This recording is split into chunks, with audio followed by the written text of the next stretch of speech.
All your bass are belong to the Nerdthusiast Podcast. I'm your co-host, Richard Eiley, here with my co-host, Matthew Morosi. You bugging. Interesting. No weird intro paragraph that I'm going to read from today, Matt. No? No, I'm not doing it. How's it going? What's up? What's this riff? Oh, wow. Yeah, we're changing it up today. It's a different Nerdthusiast Podcast, Matt. Well, the weather's nice. The weather's really nice. Also, you set the temperature here to like sub 0 degrees right now. There's no air conditioning. Is this what you like? This is natural. You're very happy about this. I like it all natural. You like being cold and frozen. No, like I'm saying back east. frozen. It feels good. I'm frozen right now. Makes you feel alive. It makes you feel pretty good. I feel pretty good. Yeah, I feel more energetic because it's like nice and cool and crisp and all that. I guess we can talk about what we're talking about today. We're gonna do a couple games. It's gonna be more game heavy. Should we talk about how we're kind of changing the format of the show a little bit, Matt? Yeah, basically we're just gonna focus a little less on going through like all the news and just focus on a couple smaller things and get into like more like discussions about things that we're into. Yeah, more free-form discussions. I'm excited. Show's always changing, always evolving. We're still trying to figure out what we like about it and what we don't. So we might see some more changes going forward. Just give us some feedback. Let us know. Yeah, let us know what you like and what you don't like. But today we're going to be talking about we're going to predict some Metacritic scores. We're going to talk about Obsidian and Bethesda. We're going to do a little shit or the shit with Xbox Games with Gold and PlayStation Plus. We're going to talk about what the meaning of a retro game is. And we're going to talk about some NPDs and some other sales-related topics. I'm excited. And we're going to take some questions, too. We got some questions. Oh, yeah, we do. We have fans questions. again. We got some good questions. People aren't, like, ignoring us anymore on Twitter. They will again. You think so after this episode? Once people figure out who we are. Yeah. Once they see our faces. We don't show our faces because we're so ugly. Before we can do anything, Matt. How dare you? You think I'm ugly? I'm just asking you to speak for yourself. Okay, that's fair. That shirt is something, though. Oh, you guys are missing it. We need video right now because I'm wearing a very psychedelic hoodie. A lot of colors on it. How do you describe the shirt I'm wearing? It's very loud. It's a very loud shirt. Matt was very surprised when I walked into the studio today. I'll call it a studio. Sure. It's a studio. We operate out of a studio. We're professionals. All right, Matt, are you ready for some games? Let's do it. So you think you're Gen X? Matt, we know how this works. I read off the lyrics to a Gen X song. You try and give me the name of the artist and the name of the song that I'm reading. And if you get it right, you get a full point. If you get it half right, you get a half point. If you get nothing, you get no points. Do you want to know your point total right now, or should we do it after? It's probably like 2.5. No. You have 1 point. You have 1 point, 2 half points, and 1 quarter point.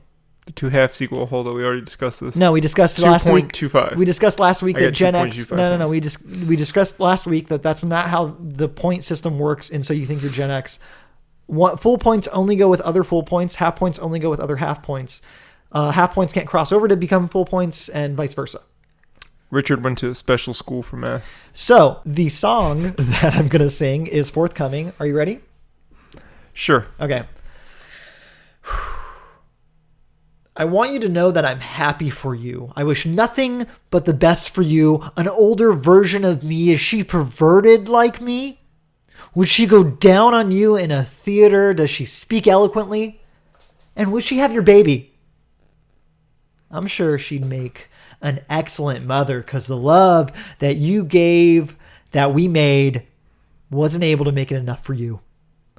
To be open wide? No. And every time you speak her name, does she know how you told me you'd hold me until you died? Till you died, but you're still alive? And I'm here to remind you. Oh man. It's I should have stopped. Man. Oh my God. I almost said the wrong name for a second. Alanis Morissette. Okay, you got it. I wasn't sure. I thought I put enough like. Now the name of the song was going to be that's a great fucking tune. I didn't think you were a fan of Alanis Morissette. I had no idea. She's got some chops, man. Okay, that's pretty Gen X of you to. Oh man, so my thought process was it's Alanis Morissette, but I couldn't remember her name, and then I wasn't sure. Like I almost like second guessed myself, okay. And then when you got to that main that main riff, I remembered. And I'm here to remind you. That's a great fucking song. I love this song. Just so people are aware, while you're thinking, you ought to know is the name of the song. What the fuck? You got it. I'm really impressed. I'm sorry, I was thinking deeply about what the name of the song was. I just had to get there. I was going to give people like some information on how I choose the song, but you got it. That's a great... I recently listened to that song, too. I did, too. I was on the way here. All right, Matt, you're at 2 full points. You have 2 points. Plus the other 2 equals 3. No. Yay, 3.25. No, Matt, stop. Because that's not how it works. I'm really happy I got that. I'm really proud of you, too, man. That was really cool. All right. I feel like that was the most justifiable Gen X thing I've gotten so far. You nailed it too. You really knew. You didn't doubt yourself like you did last time with so you think you smells like Teen Spirit. I just thought it was way too obvious. Yeah, for sure. That's what I was going for. This was a good pick. I'm enjoying this. I'm happy that and you should all go listen to that song today. Yeah. You stop listening to Nerdthusiast Podcast and turn on Alanis Morissette.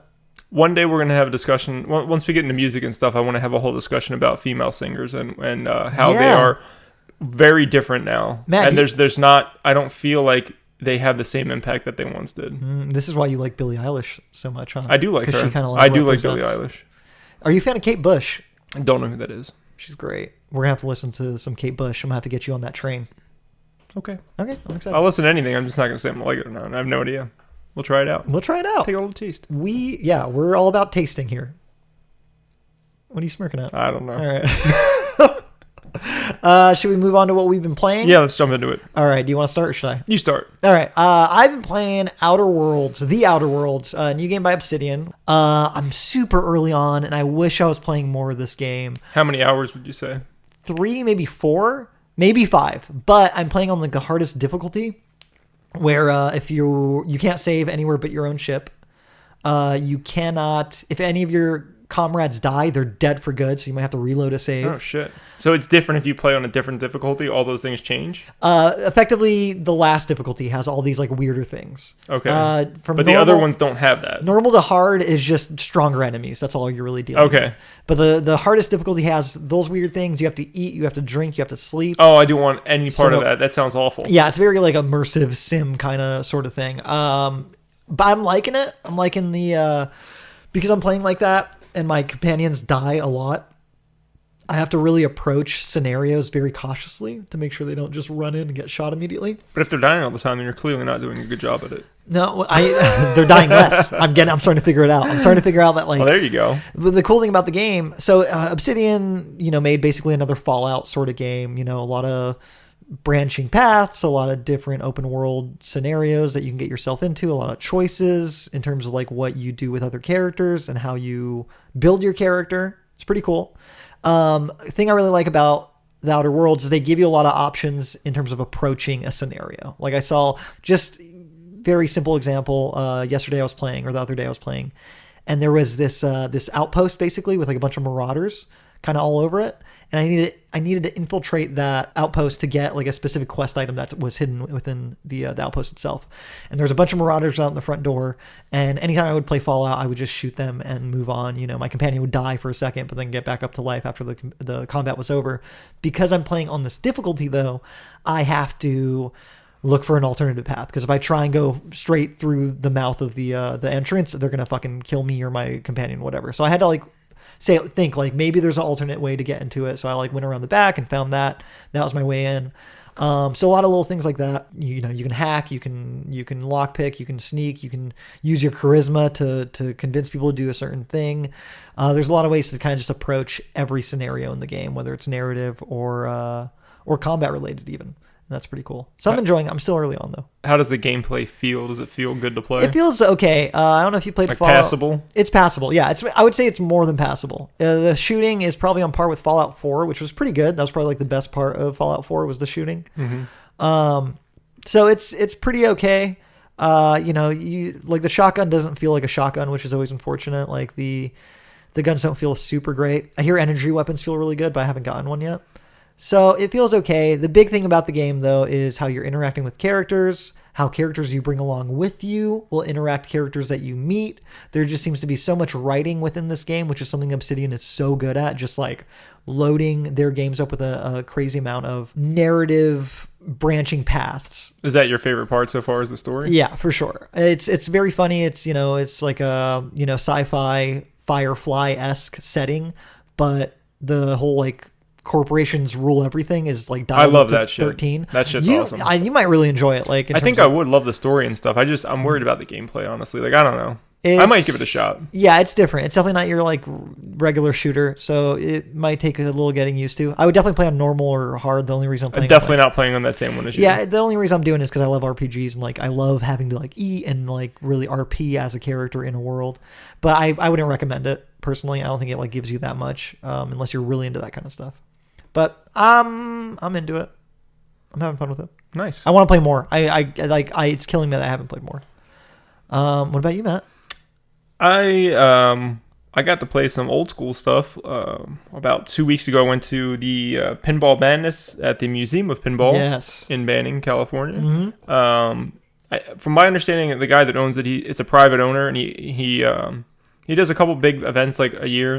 One is Pinball Madness, which was this past weekend or 2 weekends ago, and the other is the Arcade Expo, which will be early next year. So we'll have to go check that out. But basically, he owns this museum. Arcade Expo being like purely arcade cabinets and stuff? No, I think it's the same because when I went to Pinball Madness, I wasn't sure if there was arcade games there or not. And there was. Yeah, you showed me some pictures. It's basically like you walk into the museum and to the left is pinball and to the right is arcades. And I think they just open it up either one. They just have one like they did special pinball tournaments and stuff, and I think that's why this was called Pinball Madness. And I think the arcade, they're probably going to do like special tournaments for the arcade part. That's cool. So I think that's why they're named differently. Oh, they still had tournaments? Did you try your hand at Oh, no. There's I love pinball, but I'm not like a fanatic where I'm practicing all the time or anything like that. When's the arcade one?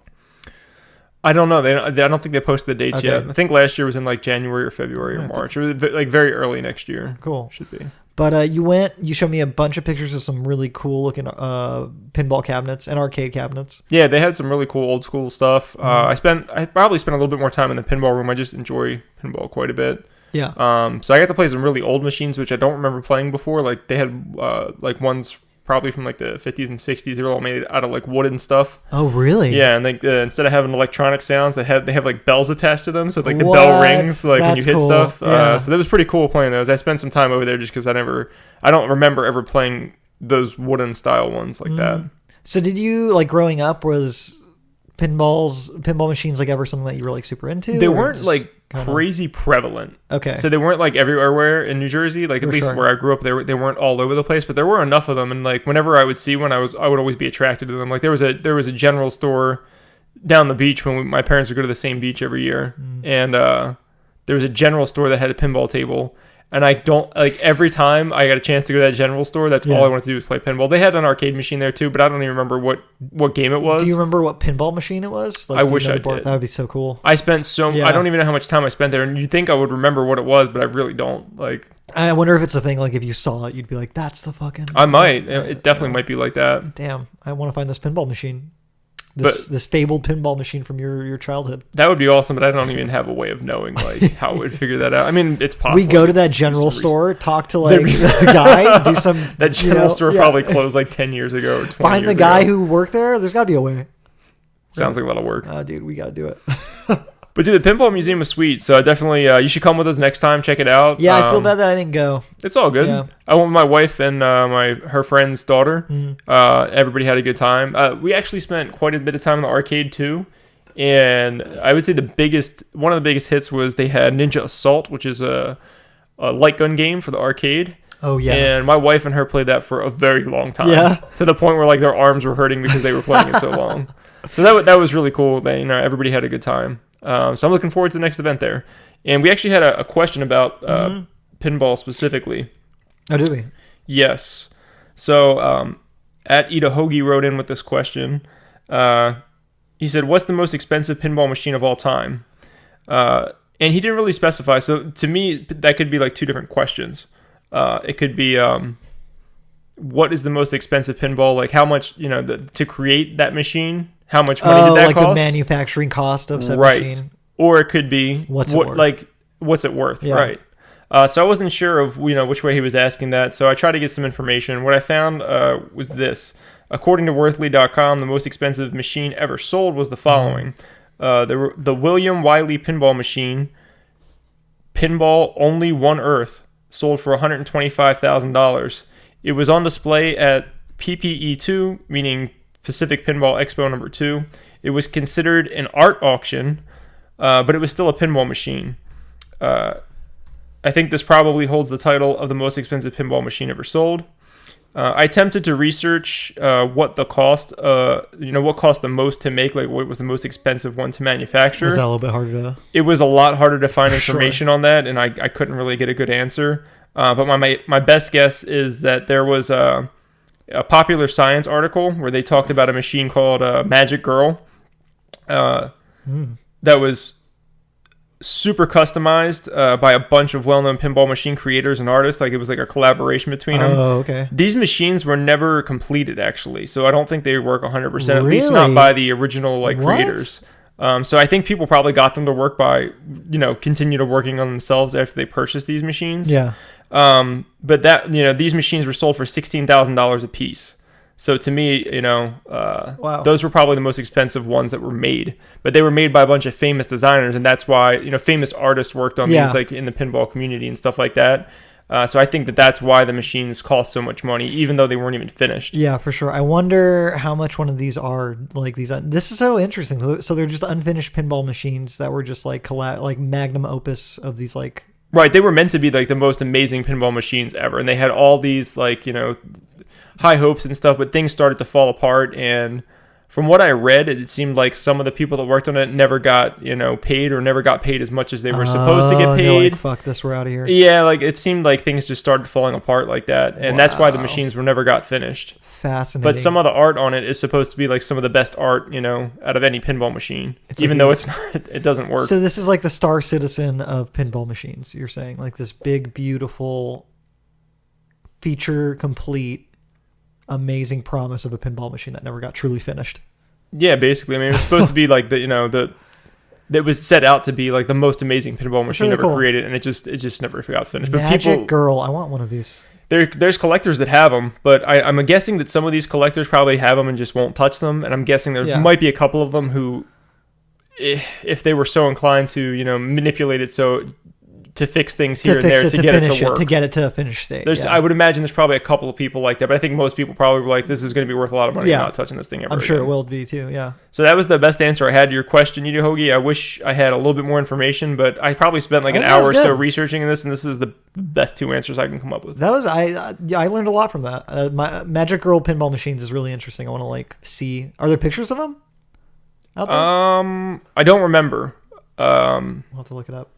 There's definitely ones of that one that was 125K. I remember seeing pictures of that, but I can't remember if I saw the Magic Girl ones. If the best bet is to go to Popular Science, was where I saw the article at, so there might be a picture in there.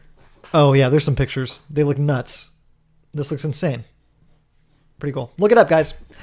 All right, Matt. Anything else you want to talk about from the pinball madness that you went to? No, just if you live in Southern California and have a chance, just check out Museum of Pinball. Mm-hmm. Do you have the guy's name who runs it? No, I'm not sure of his name, but they have their own website and stuff, and they'll post when they're doing events and things, so you can check that out. And it wasn't too expensive to go, right? It was like $50. It was $50 for a ticket, and it was definitely worth it. It was a really, really nice. We spent the whole afternoon there basically. Yeah, that's awesome. The only other thing I was doing was started playing Call of Duty. That big old Call of Duty Modern Warfare. That's right. You had a big game that came out, and I had a big game. So tell me about your big game. Well, I'm very early into it just because I've been working a ton since the day it came out. This is my first day off since it came out, actually. But I did get to play a few hours of it. I played hour and a half, maybe 2 hours of the campaign. It's pretty good. The one gripe I have with the campaign is it switches from character to character, so you don't have any hooks digging you in. You don't feel for a character because you'll play one character in one, basically one mission. And you're another character, another mission. How many missions are you right now? I would say I'm 3 or 4. Okay, because I know in other Modern Warfares or Call of Duties I've played, sometimes they'll start you with a character and then they'll kill that character and then you play the majority of a game as someone else. Do you think that's going to happen, or do you think they're going to keep? It could be possible, but I feel like the way it's set up is it's kind of it's going to tell you the story, and you're going to be different people through the story. Oh, okay. I feel like it's going to go that direction. Does it connect to the past Modern Warfares, the narrative wise? So Captain Price is in there. Okay. So he was in the other Modern Warfare games. Yeah. But this is a reimagining of Modern Warfare. So basically, you want to wipe your memory of anything that happened in those other Call of Duty games, using some of the same characters, but it's a whole new story. So it's like a reboot. Pretty much, yeah. Interesting. Does it feel like it's restarting that Modern Warfare story? Like, is Captain Probably. Price the same age as he was in like the first game, do you think? Or can you not? I'm not too sure. I don't remember. Okay. Interesting. But he's like, they start out and he's like a super, like, he's like a badass, and like they're basically recruiting them to help them with something they screwed up in the beginning of the game. And like when they called him to get help, he was like, "Oh, I'm already starting the mission." Like, he's already started before they even asked him to. Wow, what a badass. So that part was pretty cool. Not to like spoil anything. I don't think that's big of a spoiler. So have you only played the campaign? Or no, I played multiplayer. You played some multiplayer? Mm-hmm. What are the multiplayer offerings right now for Call of Duty Modern Warfare? They have Spec Ops for, like, I think you can do co-op online. I think you might be able to do co-op offline with some of the Spec Ops missions, which is like, just cooperative sort of missions. Okay. And then there's normal multiplayer matches with different stuff. There's like Ground War, which is like huge maps. I haven't tried Ground War yet. I played Team Deathmatch and I've played Headquarters. The maps are meh. They're not really that memorable. And there was one map in particular. There may be more. Like, I've only played the multiplayer for maybe, an hour and a half to 2 hours. And there was one map where I kept getting spawn trapped really bad. And I don't think it was that the other team was great. I think that the map was so small that it was just it was so easy to get trapped that's going to happen constantly, which is... That's my biggest problem with any of these shooters, is there should never be spawn trapping. That should never be a possibility. Not in 2019. Yeah, that should not be a thing. Something we should have figured out like years and years ago. Right. Is it like, are any of the maps like from older Modern Warfare, or is there any of that, or is it all like new maps? Not that I remember. I don't. I think all the maps on there right now are new, but usually they do that. Like, if they release maps later down the line, that's usually when they bring back like old maps. Okay. Usually the first sets you get are all brand new. They want to get you with that money. Yeah. Well, no, they're not. This time they're giving them away for free. Oh, that's cool. Yeah. Any weird microtransactions yet? There was a storefront, but you couldn't even, like, I have COD coins in there from, like, I bought one of the special editions and it came with some of those coins, which is the only reason I have the coins, or I might have earned them in game, but I never paid for them. Yeah. So it's showing me that I have coins, and I went to the store to see what I could buy, and it looked like the store was just closed. Like, there was nothing in there to buy. So they're waiting. So they'll add something probably, but they said there's not going to be any loot boxes, so that might just be all cosmetic stuff. Oh, I might have heard, this is me pulling things out of my butt, I might be lying. Maybe a battle pass? Was that something they said? Yeah, they did talk about doing a battle pass. So I think they're kind of going a Fortnite route, where there'll be a battle pass, and then there'll be everything in the store, I think, is going to be just cosmetic. Cool. I like battle passes. Have you ever like played a game with one? Never have. They're pretty cool. You pay like an upfront cost, and you can see like what you can grind towards. And you know how much you're going to grind by playing the game. You can kind of get a sense of like how you're going to level up and stuff. I'd be more like, if they're giving me like, I didn't mind paying for map packs before, so if they're going to give me the maps for free and they're good maps, I could consider giving them some money for like a battle pass if it makes sense. Yeah, but the maps have to be, that's the one gripe I have, is the maps have to improve, and there should not be any goddamn spawn trapping in 2019. Like, that's a bummer. Other than that, I'm having a great time with it. I wonder if that's just a bad map, and maybe they'll fix it with patching. I heard there's a couple like that though. I've only experienced the one. For some reason, out of all the maps that I played like the same map probably like 4 times, and that map is pretty good, so I didn't mind it. It's a pretty decently sized map. There's not really any spawn trapping happening. Okay. So I really enjoyed that map, and I played that one like 4 times, and then this one particular small map was a pain in the ass. Are there vehicles in this game? Yes. Is that new for Call of Duty, the vehicles? I think so. I don't remember using vehicles before, but all I've seen so far, like personally, was ATVs. Like, I've seen people hopping on ATVs and stuff, but I don't... There might be like tanks and stuff. Well, there's always, to be clear, also there's always been like choppers and stuff, and you can call them in, right? You can call some in, and then even in some of the previous games, you can take control and like use the chopper for sure. So they've had those forever, but I heard there was like tanks and stuff. I haven't seen any though. But it's vehicles on the map that you can go to and get in and ATVs drive, right? for sure. Okay, cool. Okay, interesting. Because I like that kind of stuff. I hate vehicles that like are a power up. It bothers the fuck out of me. Yeah, there's definitely ATVs. I don't know if there's. I think I heard that there was tanks in the games or something, but I haven't seen any. Are the maps pretty big then? Like, or can they get pretty big? I know they can get pretty big. Okay. The tanks are probably reserved for like ground war, would be my guess, because that's when you're playing with 64 people. Oh, okay. So it's 32 versus 32. So my guess, I would assume that those tanks are probably only relevant in those bigger maps. They probably don't want to put them in the smaller maps. Yeah, of course it wouldn't work. Okay, that's kind of cool. But yeah, good Call of Duty. Not a great Call of Duty. Not a horrible Call of Duty. You know, I would say it's the best one in a while though. And if they make some really good maps, I'll be very happy with this one. Yeah. Did we want to talk about? No, we'll save it. Or should we? Nah, we'll save it. Very cool. Did you want to? Anything else you want to say about Call of Duty? Call of Duty? No, that's pretty much it. Okay. You know, I think if you like Call of Duty, if you liked Modern Warfare, you'll probably like this one. Just note that there's a couple small maps that aren't that great, and you can get spawn trapped. Okay. I mean, that's not too bad. No. Hopefully the campaign pans out as really cool, too. It's cool so far. I won't have any real attachment. Like, I like going through a campaign as one person because you feel sort of an attachment to that character by the end of it. Yeah, for sure. And that's the only thing that it's losing. Like, I think the story's cool, and what they're showing you is cool. How many hours of the campaign do you think you played? Only like an hour and a half, maybe 2 hours. Oh, yeah, I'm wondering. So I'm really early on. Hopefully the campaign's probably short. It's probably like 8 hours, maybe less. Last Call of Duty didn't even have a campaign, right? Right, it didn't. Fascinating. All right, we'll see if they get their stuff. No battle royale this time either, right? Not now. Fascinating. They could always patch one in later. Fascinating. I'm going to mention it right now. It's the best-selling.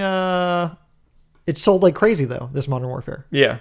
$600 million in 3 days, making it the fastest selling game this generation. Yep. So it's doing great. Are you surprised by that? Fastest selling Call of Duty game this generation. Oh, I thought you said okay. I thought you okay. Call of Duty. Okay, got it. Just Call of Duty specifically, right? Not fastest selling game. Period. No, okay. I don't know about that. It could be. It might not be. I have no idea. But it's the fastest selling Call of Duty game. Got it. Cool, this generation. That's surprising. Right, bigger than Black Ops. They're still on it. And Black Ops was like their bread and butter for years. Mm-hmm. So that's I'm sure they're happy to see that. Are you surprised that like it's just not going away? This Call of Duty thing. That it's just still huge? No, I'm not surprised. Look, Call of Duty is like a sports gamers. Yeah. There's people who have an Xbox and a PlayStation. For sure. All they do is buy Call of Duty. Just like the once a year. Yep. Just like sports players. They'll only buy sports games. There's people that will just buy Call of Duty and nothing else. That's why it's really hard to get on and play online and multiplayer. Because you get in there and get your ass handed to you. I was getting destroyed. Oh, I bet. Like by the last match, I was doing okay. But I wouldn't say good. I would say okay. Like passable.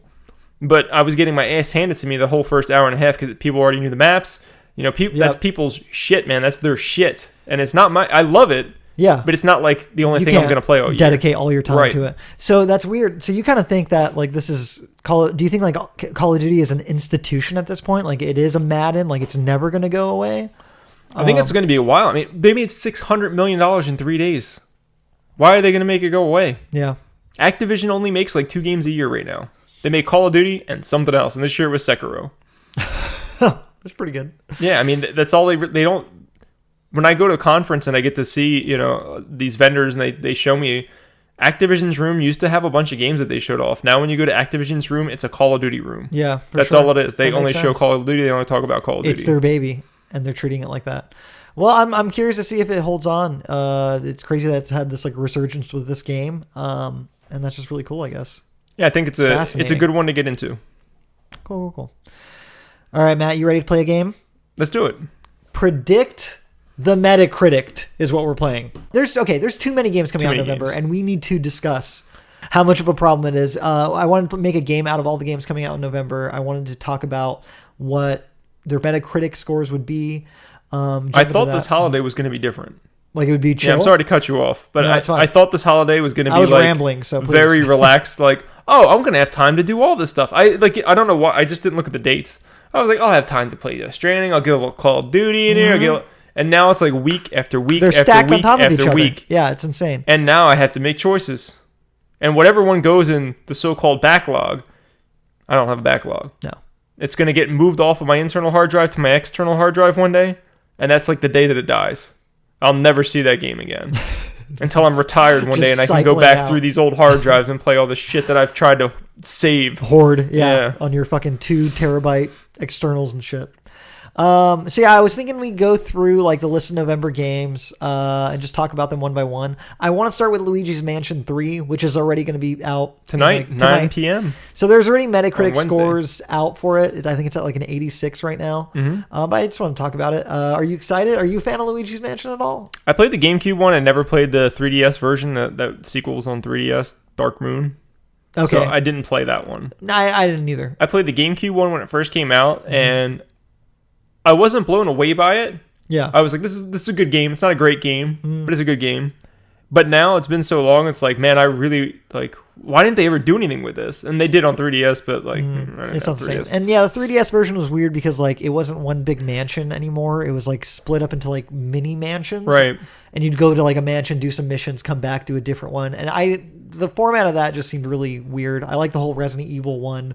You have one big mansion and you're going through it, exploring more and more. It felt more like a fully realized place. Yeah, I'm excited to get back into it. It's just been so long, man. Yeah. Like, it feels almost unnecessarily long. Like, when did they come out on GameCube? Like 20 years ago? 15 Whenever years ago? Fucking GameCube came out, yeah. I think it's a launch title. It was the launch title because I bought a GameCube in that game. Yeah, exactly. So it's been an insane amount of time. This one feels, to me, it looks like a proper sequel. I'm excited to play it. I am too. I'm a little upset that they waited until the 31st of October for it to come out, because I almost feel like I'm not going to play it until next year. Dude, they should have put this out like the last week of September or the first week of October. It should have been an early October game. It's got those jolly vibes. You want, like, they would have got out before Call of Duty 2. I know it's a way different thing, but still, Call of Duty's a juggernaut. Yeah, people have limited money, and everybody's going to buy Call of Duty. So it was a heavy October though in general. So I guess that's fair. Do you think it'll do well?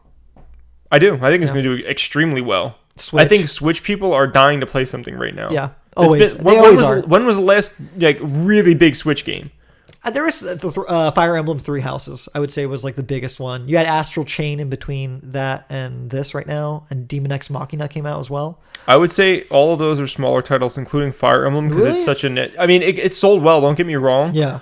I think Mario Maker 2 sold better. I think that was like their last big thing. Okay. And even that is like, come on, that's like double tier Nintendo games.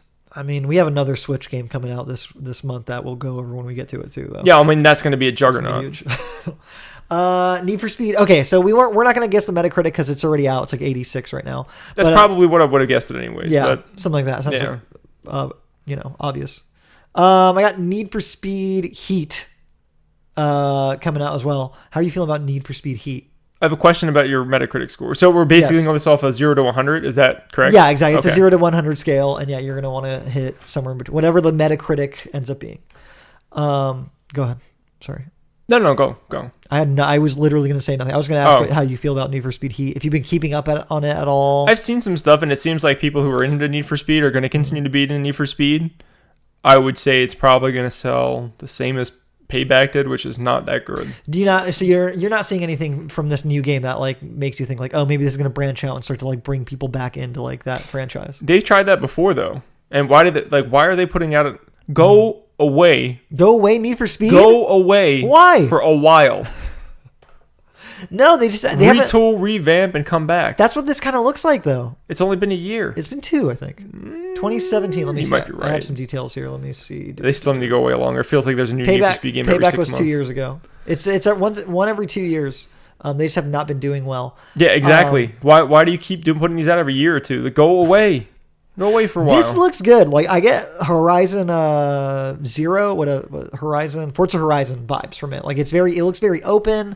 The colors of it look really good. It's got like that Miami 80s Miami Vice sort of like. I think it looks cool. I don't know. Something about it is like calling to me, and I think like it's going to surprise people. This Need for Speed Heat. I'm going to say 62.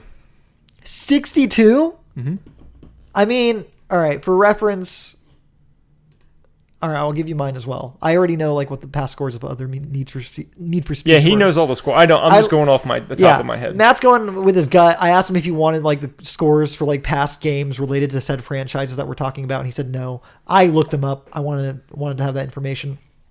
I'm gonna guess. All right, so let me give you some feedback or some background.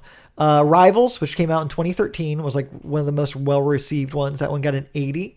Wow, I'm surprised. That was apparently pretty good. I think people were just happy to have it back. Need for Speed in 2015, that like reboot or whatever, 66.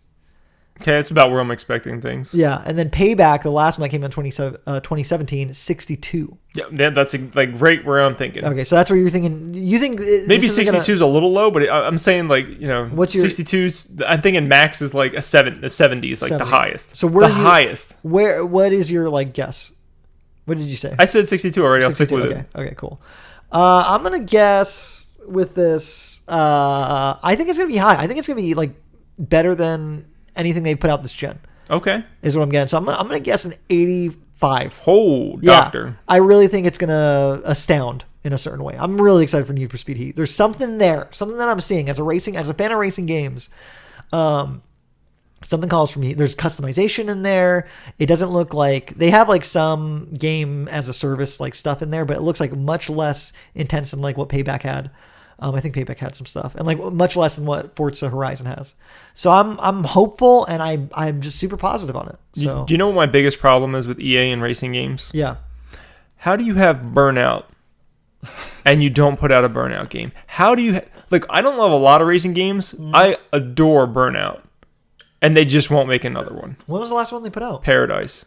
That was a long time ago. They remastered Paradise and put it out. Yeah, that was what they did. And I think it sold decently. I don't think it sold like gangbusters, but I think Burnout Paradise Remastered sold better than Need for Speed Payback. I wouldn't be surprised. I would not be surprised if that was the case. And they keep putting out Need for Speeds, and they keep ignoring Burnout. And if anybody out there wants to play a great Burnout game that's not Burnout because EA won't do anything with it, Dangerous Driving came out this year. You should go check that out. It's from the guys who originally made Burnout. They left and made their own company.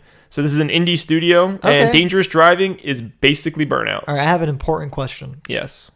What's the budget like on Dangerous Driving? I have no idea. Does it look good? Yeah. Is it a good-looking game? One of the biggest ways they saved money is they did an ingenious thing, which I can't believe I haven't seen this anywhere else. One of the most expensive things in any racing game is the soundtrack if you get licensed music, right? Oh, okay. So they got a way around that. They had a partnership with Spotify, and if you have a Spotify premium account, you can link it to the game, and you can stream Spotify while you're playing. You can listen to whatever you want as long as it's on Spotify. I love it. That's cool. Brilliant. Clever. That's pretty cute. And it feels so much like Burnout. Just go check it out, please. It's Dangerous Driving. You mentioned it's on before Xbox the One and PS4. Okay, very cool. You mentioned it before the podcast, and I was like, I didn't really think anything of it, but now that you're talking more. If you buy a physical copy too, you get a Danger Zone, which is like the crash mode to Burnout, basically. So if you get a physical copy, I know that comes with it. At least it did on Xbox. Fantastic. Yep. All right, November 8th, Matt. Big one drops.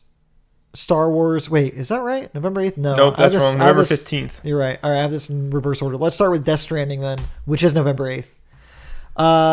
Death Stranding, Matt, is launching November 8th. What do you think? What the hell is going to happen with this game in terms of like its Metacritic and, all that shit? I mean, I think it's going to sell okay. It's going to sell well. Let's say that. It's not going to sell Metal Gear well because it's an unestablished franchise. People don't know what it is. I think it's going to be a very art-infused game that's going to speak to a smaller audience than what Kojima is used to. But I think it's still going to be a good game, especially in the eye of critics. I think critics fucking love Kojima. Yeah. And I think that's going to help him a little bit.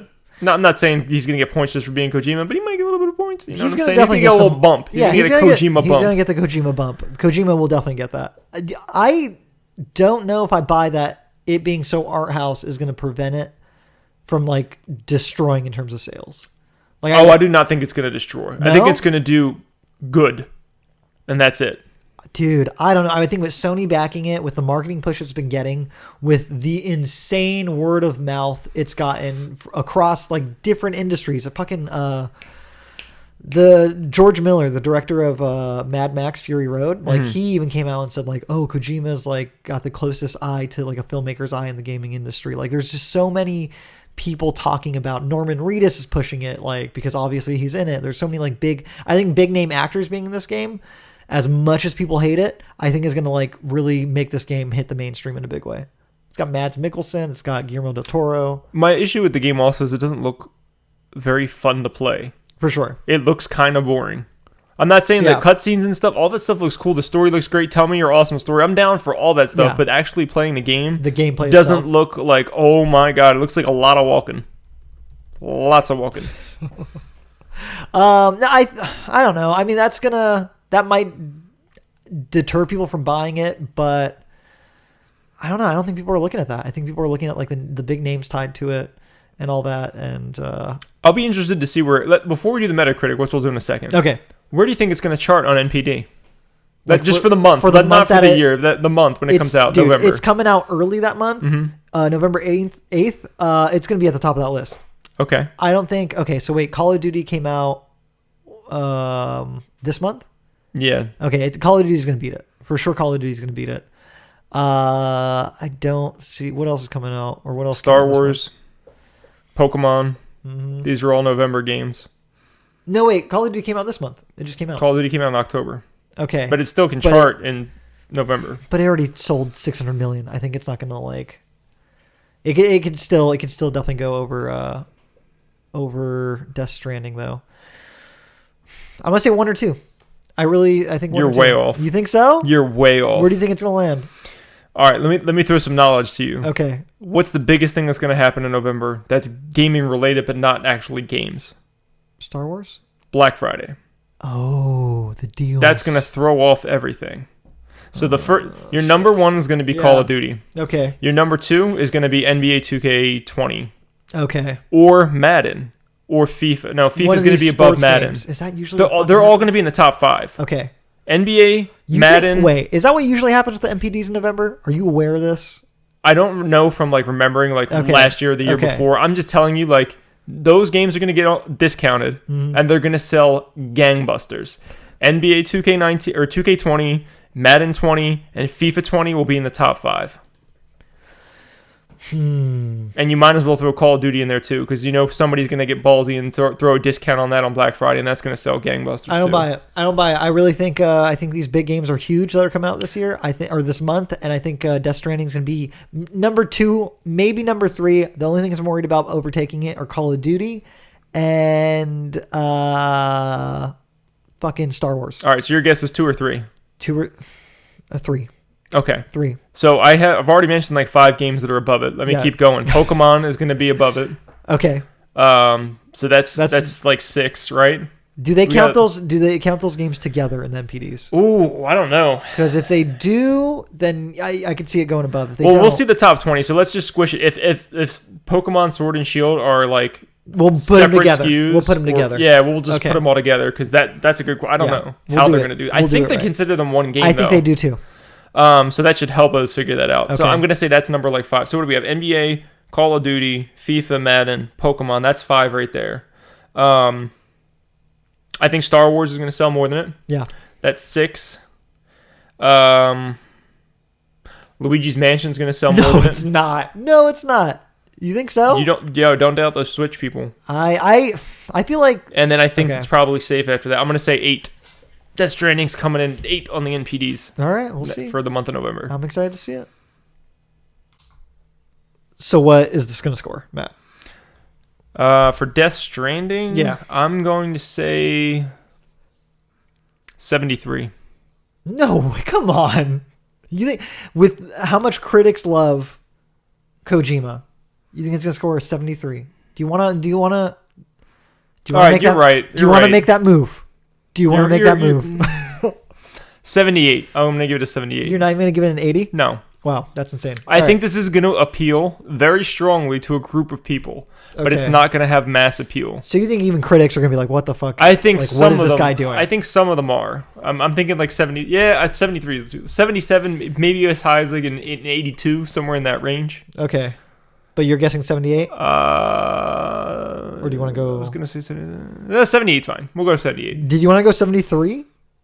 78. Okay, because if you want to go 73, that is a little low probably. Just know the differences between these numbers means the person who wins gets to punch the other person in the face that many times. I love how you just make up rules.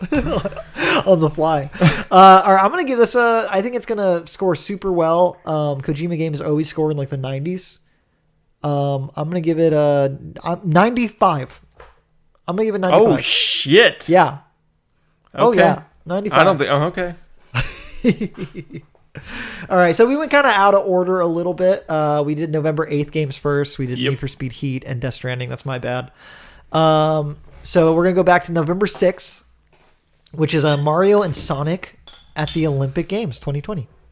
Tokyo Olympic Games. Indeed.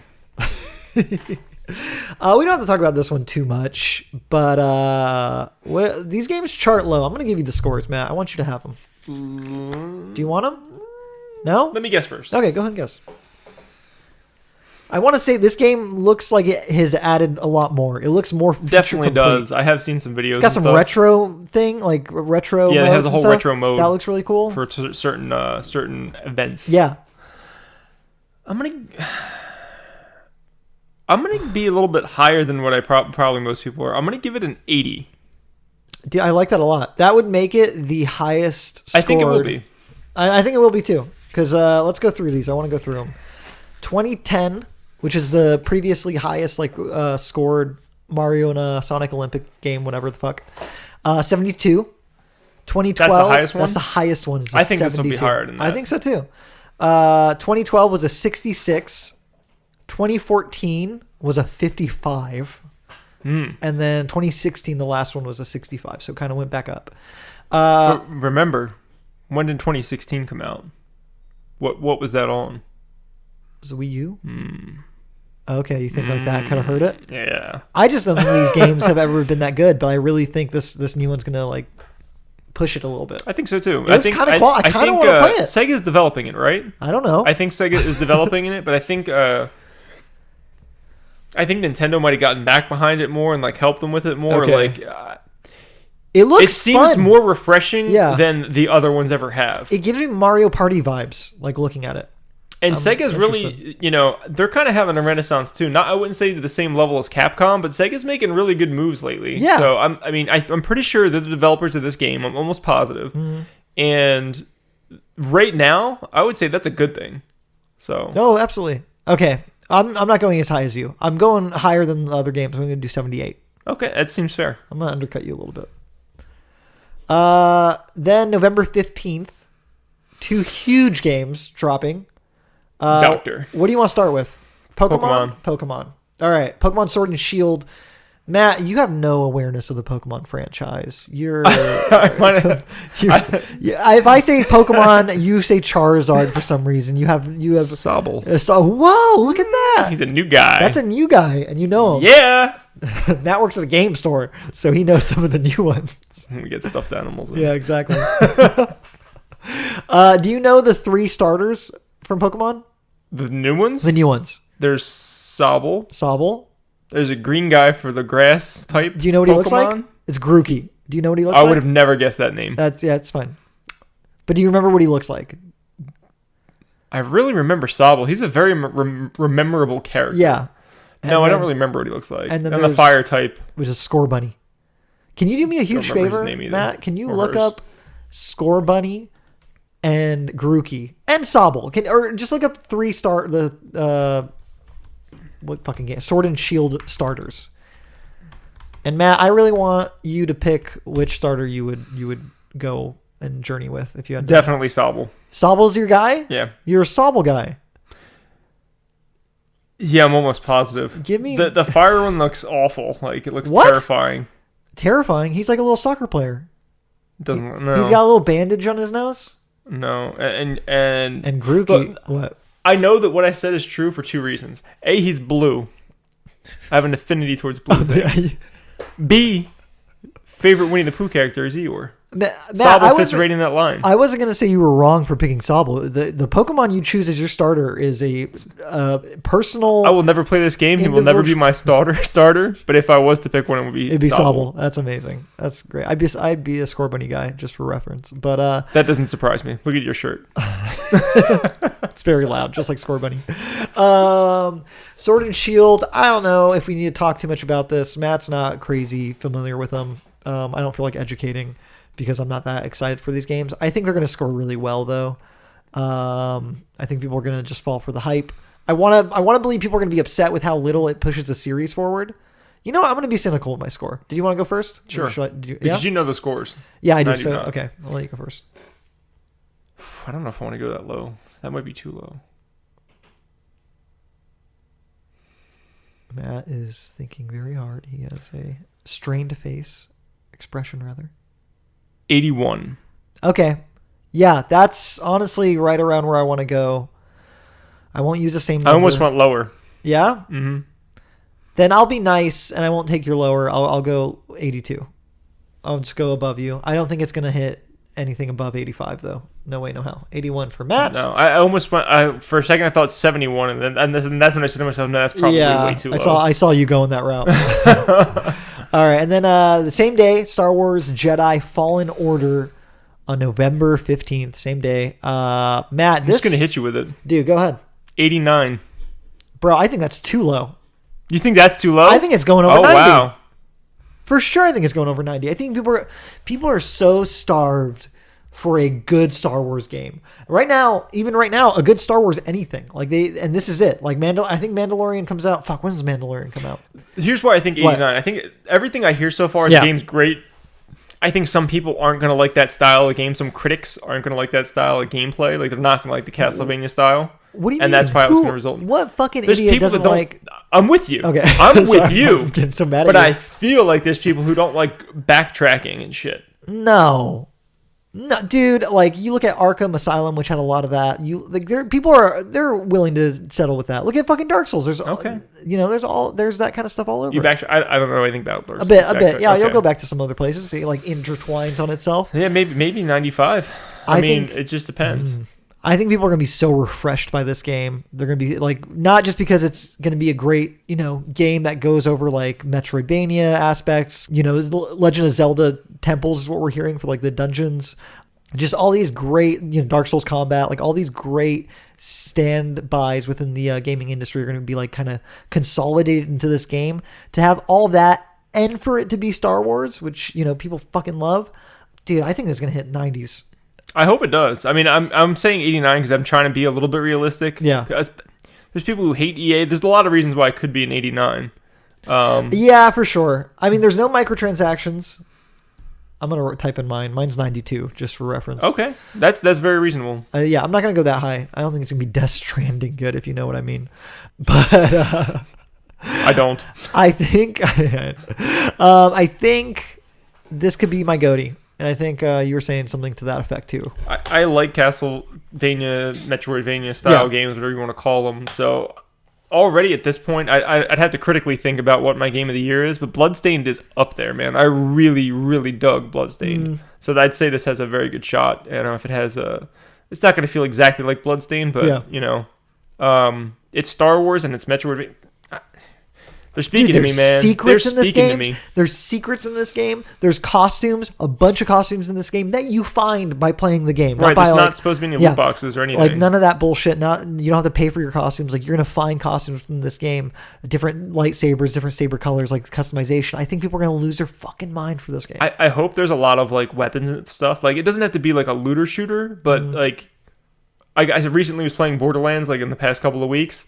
And getting all that loot is so mentally rewarding to me. Matt, don't you do this. I'm not saying I want it to be like that. I'm just saying if there was like, there's fucking lightsabers all over the place for me to find and what? Shit. Can you imagine though?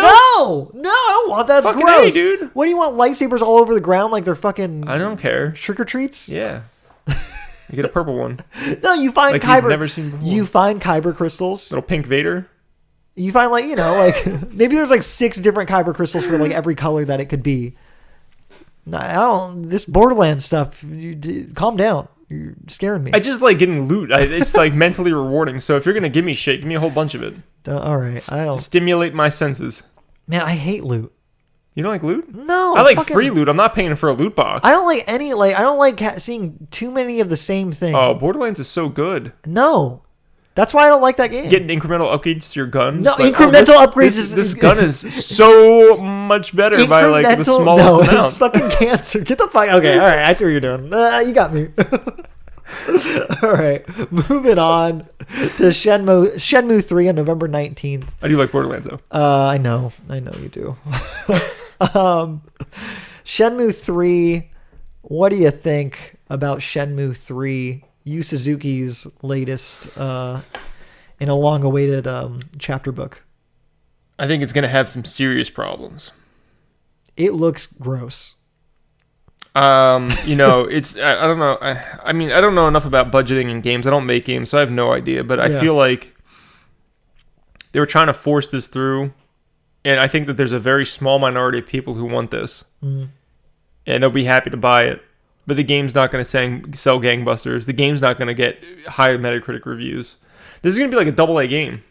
That's really what it's going to be like. If that. Right. It looks, it's got a weird sort of jank to it. I'm not particularly excited. I've never been too into Shenmue. So from a personal perspective, it doesn't really have like this background for me that I really can't wait to like revisit. Look, Shenmue was great when it came out. You know, did you play Shenmue? I played Shenmue 1 for a little while. I bought Shenmue 2 and I never got around to playing that one, but I still have it. But here's my answer is that was cool then, right? We have Yakuza now, which out Shenmue'd Shenmue. They're different games. Shenmue's more open world. Look at like the time that it is and scheduling and like look at people's schedules and drive a forklift for 40 hours to make a bunch of money so you can get off the docks. Like it's got, there's something else to it. It was of a place and time, and I think that time has passed. Yeah. So I don't know. They have to reinvent it, and I don't know if they're going to. I don't know. We've seen such little things outside of like some video clips and some screenshots. And, I mean, the story could be great. I heard that they got a lot of the original actors and stuff back. That's cool. Which is cool. But I mean, I don't. I'm guessing it's going to be probably like at the high end, it's going to be a 70. Yeah. Maybe it's like a 65. Where do you want to put it? What's your number?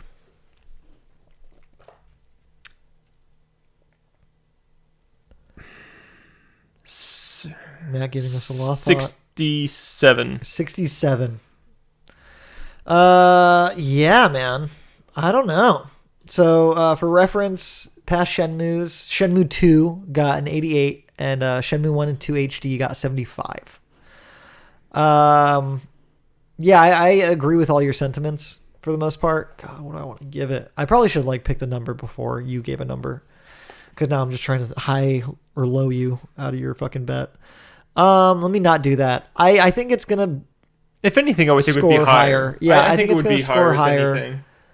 I don't think it's gonna be below a 67. No way. I think it's gonna be in the 70s. It might be. Yeah, I'm gonna give it a 72. I don't think it's gonna score above any other previous Shenmue. I think, but people are gonna be happy to see it, and no one's gonna have the heart to like really shit on it for the most part.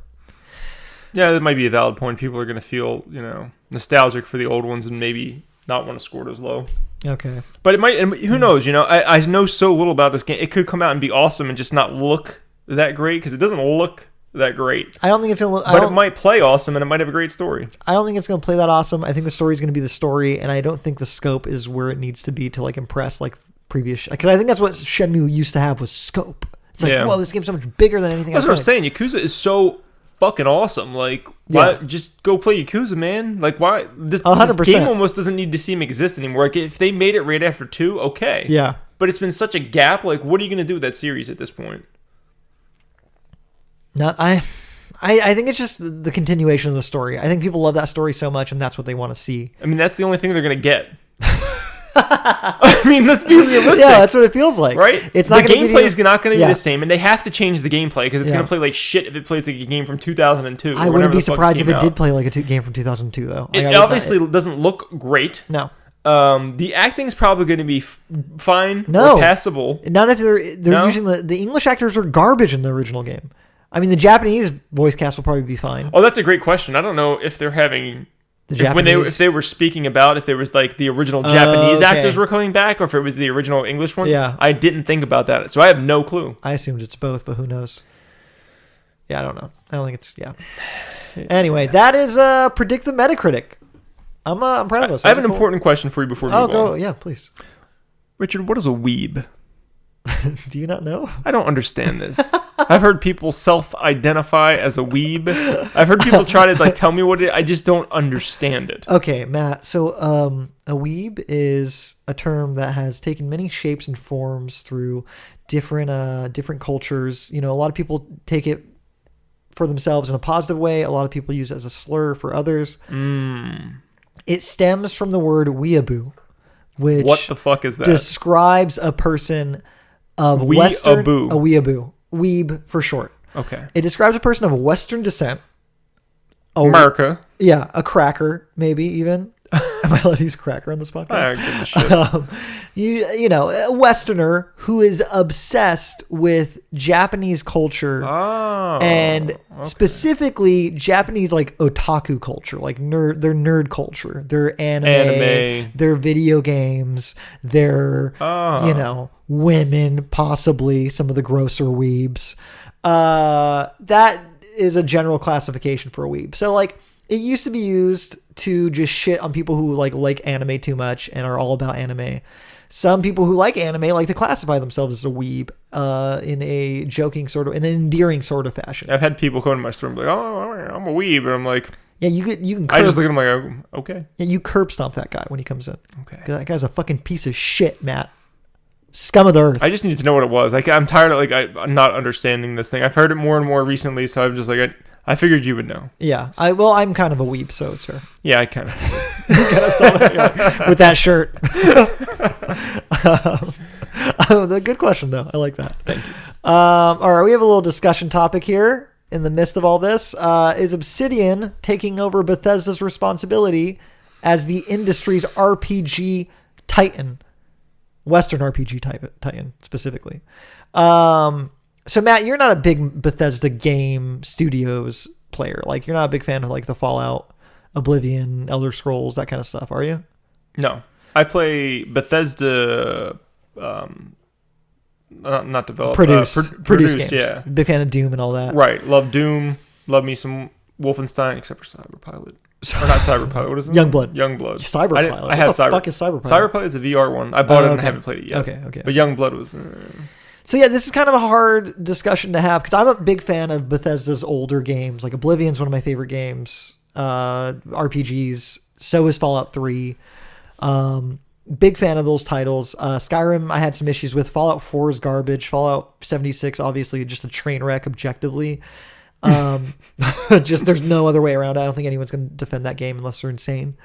And you know that they've been falling in terms of quality for a while, and now seeing Obsidian come out with freaking out the Outer Worlds and basically doing what Bethesda just hasn't been able to do for a really long time. There's a lot of people saying this already. It's not like a revolutionary thing for me to be bringing up, but to see this kind of happening, like I kind of wanted to just bring up this topic and see how you feel about it. If you want to talk more about the publishing stuff, we definitely can. But I don't know, like I see Obsidian making these RPGs that go into you developing a character, influencing the narrative through how you decide to play that character. And in the meantime, Bethesda's moving towards like games as a service titles with Fallout 76. Fallout 4 was more centered on like shooting. Like I felt like every encounter in that game boiled down to like a shooting gallery instead of like a interesting narrative side quest where you're like learning about characters and getting them to interact and maybe make peace with them using like dialogue options. I don't know. It does feel like, I don't know if Bethesda right now is just trying to amass as much money as possible so that they can put it into Starfield and Elder Scrolls 6. And that's going to be like when they come back with their amazing RPG pedigree. But it doesn't feel like that. They feel like an incompetent developer.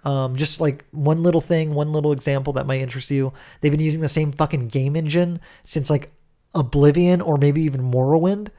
And they just like reiterate on that game engine. They don't really push it forward. They still can't do ladders in their games. That's one thing I will say. Like I can't speak a lot to Bethesda game studio games because I haven't really played their games. Yeah.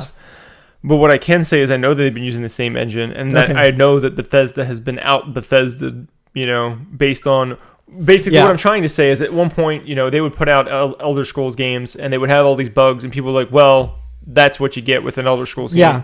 There's been huge games that don't have bugs in them, like to that extensive levels. Like Horizon Zero Dawn was a pretty big game, and I can't think of a single bug that happened in that game from my memory. Yeah, I might be wrong. Go look at patch, and who knows? But it's not going to be anything like the train wreck that you see with Bethesda software title. Right. Yeah. They have to get that shit under control because it's not acceptable.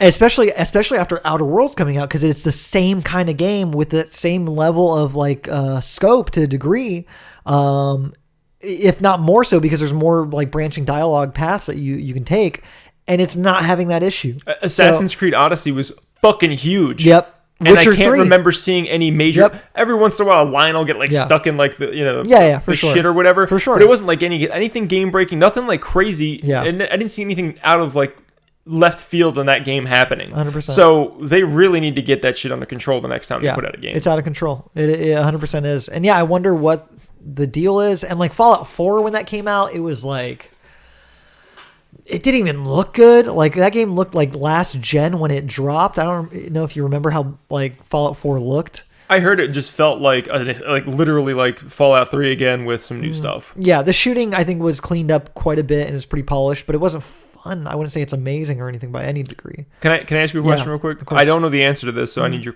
help. Yeah, of course. Bethesda Game Studios, they make their own engine, right? They do not license an engine. Gamebryo is, I don't know if it's theirs, but with the amount that I think it is because they use it so much. So I'd be curious if the next round, if they say this isn't worth doing anymore and they just license like the Unreal Engine or something like that. That's what Obsidian did for Outer Worlds, and they can do ladders. It might make their job a lot easier to outsource that. I know in-house they save money by doing that. Yeah. Because they have to pay, I think for every copy sold, they have to pay Unreal percentage of that or whatever it is. But they make so much is it worth doing money? That if the engine's better and you're going to make a better game, you're going to get a better review scores and people are going to like your game better and you're going to sell more copies, does that outweigh whatever fee you have to pay to have the Unreal Engine? And I don't think the fee is going to be that like insane either. I think if anyone can afford it, it's Bethesda. Right. Because to me, it certainly seems like the best engine to use, like in a whole experience, is the Unreal Engine. It seems to be like the industry standard. Yeah. You know, there's things like Decima and stuff, which is awesome. Obviously, you can make good engines, but it seems to be unbelievably difficult. Yeah, and with Unreal 4 seems to just be able to work with so many different types of games. Final Fantasy 7 Remakes using it. Kingdom Hearts used it. Yeah, this is what I'm saying. Like, why, you know, if they're going to spend their time and their money developing a new engine, they better get it right, or just go use Unreal. Yeah, like. Or just make a new engine because the one you have is so dated. Oh yeah, I think they should scrap it. Yeah. But then they can mess it up again, though. I think it's just so complicated to make that engine. They need a dedicated team. If they're going to continue to make games, they need a dedicated team to make a new engine. And the thing is, I think there was already an article saying Elder Scrolls 6 is going to be using a modified version of Gamebryo. Oh, Jesus. Like they're going to stick with it, which is That's insane. A mistake. 100%. 100%, especially when that game comes out. It's probably gonna be like a next gen title. By the time that comes out, you're gonna have Cyberpunk 2077. That's gonna be out, and it's gonna be fucking awesome. Does Cyberpunk use Unreal, or do they have their own engine? I'm curious about that. That's a good question. Because their engine's got to be pretty goddamn robust if they have their own. That is a very good question. Actually, I'm not sure. I'm not too sure. Maybe I'll look that up.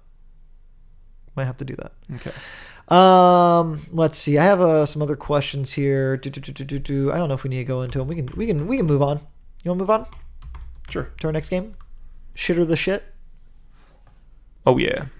Here we go. Shit or the shit is back. Another Xbox Games with Gold versus PlayStation Plus. The winner's pretty clear.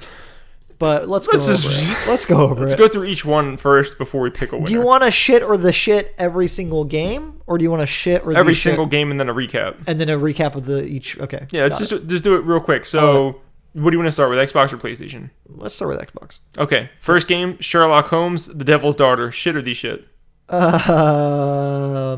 People like these games. People are a fan of these games. I hear it's a cult following. That said, I'm going to say it's kind of shit. I don't think it's that big of a following. Okay, cool. That's Matt farting for shit. Got it. The Final Station. I don't even know what this is. I'm literally typing it into my computer so I can look at it. And I'm hoping that I am aware of this. Oh, it's like a 2D indie game, a turd-looking game. I shouldn't say that. Indie developers work really hard, and this might be really cool. I don't know. It looks like Fallout Vault. For reference to CD Projekt Red has their own engine. Do they? They call it the Red Engine. That's right. It's a great engine. I don't know what the hell this is, Matt. The Final Station. Then if you don't know, it's shit. Agreed. Okay, cool. Star Wars Starfighter. Hey, what do you think? The shit. Really? Yeah, have you played this game? I I played a bunch of Star Wars games, and I don't fucking know. But I'm pretty confident this was one of the good ones. You don't even know if you played. I'm a gambling man. Yeah. You know? Okay. I'm gonna say it's shit. I don't think it. I think it's the shit. If someone wants to come out and come at me on Twitter and say, Richard, you're an idiot, Jedi Starfighter is an incredible game. Please do that. Do it. Please. Do it. And I'll hear you out and I'll make fun of you. I won't make fun of you, but I won't respect you. Make sure you tag me on that. I want to just see. It'd be nice. From NJ to see you. It'd be nice. Please do it. All right. I'm going to say shit. The shit. And the last one, we got Joyride Turbo. I think we can both agree is... Shit, I guess. Shit. I don't know what that is either. Yep. Joyride Turbo. Don't look it up. It's going to hurt your eyes. Why not? Is it that bad? It does not look good. Ugh, yuck. If any of you want to tweet me and tell me Joyride Turbo is not, is the shit, you can do that as well. All right. PlayStation. PlayStation. Turn. All right. PlayStation's got 2 games, so less. It's got Neo.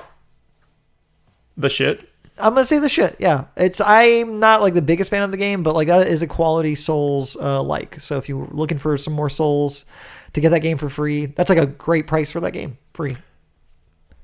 I always wanted to play Neo. It appealed to me more than Dark Souls because it has like that samurai feel. Like I'm down with that shit. Yeah. So I might give it a whirl. Especially for free. Okay. It's going to be on my hard drive. So this is the first game that we've listed that you're interested in getting. I'm definitely downloading that and start. Well, let me be clear. I'm downloading everything. Okay, yeah. I will have a chance of playing Star Wars and a chance of playing Neo. Yeah. Okay. Matt downloads everything because he really views himself as the vault. I want that shit. Yeah, he's going to have every game. When everything goes to shit, Matt's going to have it all on hard drive. As long as the hard drives last, Richard. As long as that's good. You can start backing up my hard drives into other hard drives. Yeah, it's a good idea. And the other one is Outlast 2. This is a spooky game, right? It Outlast? Is. Yeah, Guess when that should have came out? Oh, October. But then they wouldn't have sold it. See, you wait until October's over to get as much sales. You put it on sale, which I think it was, and then you give it to people for free for not waiting or for waiting. I wasn't buying it then. I'll download it. I'm probably not going to play it. I will add to library. I will not download it. Maybe I'll play it next year. I heard the first one was really good, and the second one was kind of eh. Oh, really? Kind of eh. Interesting. So which do we have a winner? Yeah, PlayStation. Clearly. Yeah, by like a lot. By a lot. And Matt likes Xbox a lot, so he's not being biased. I might be, PlayStation has a better lineup this month. It does, 100%. I think they did it last month, too, if I remember correctly. But I don't remember. I think they did, too. Yeah, I think Xbox put up a better fight, but Matt, you want to take over this next discussion topic? Yeah, so this is the quick discussion we'll have. It's about PRGE. So I didn't get to go to PRGE. If you don't know, PRGE is like the biggest retro gaming convention every year. It's the Portland Retro Gaming Expo. For those who don't know, it takes place in Portland. Oh, that makes sense. Hence Portland, the name. Oregon or Portland, Maine? Oregon. Nice. So it's like a huge event. But from my understanding, from what I've heard, is that this year there was a kind of a shift in the industry where, like, it's always been changing. First of all, as people get older and they get disposable income, they're more likely to want to have what they did when they were a child and relive their childhood. For sure. So apparently, it looks like a new generation is starting to be the main consumers at that expo, because instead of previous years, it was always cartridges, like, before, I think the last years might have been like Nintendo 64, like that sort of era was getting pretty big, and the NES games have dropped in price. If you pay attention, SNES games have started to drop in price at this point. Really? Not as much. NES sure. games some NES games are a lot cheaper than they were a few years ago. Fascinating. So you can find some NES games for very reasonable prices right now. Obviously, you have your, your little Samsons and shit that are still tons and tons of money, but like, your mid-tier games, your Metroids and stuff for NES, like all those values have dropped.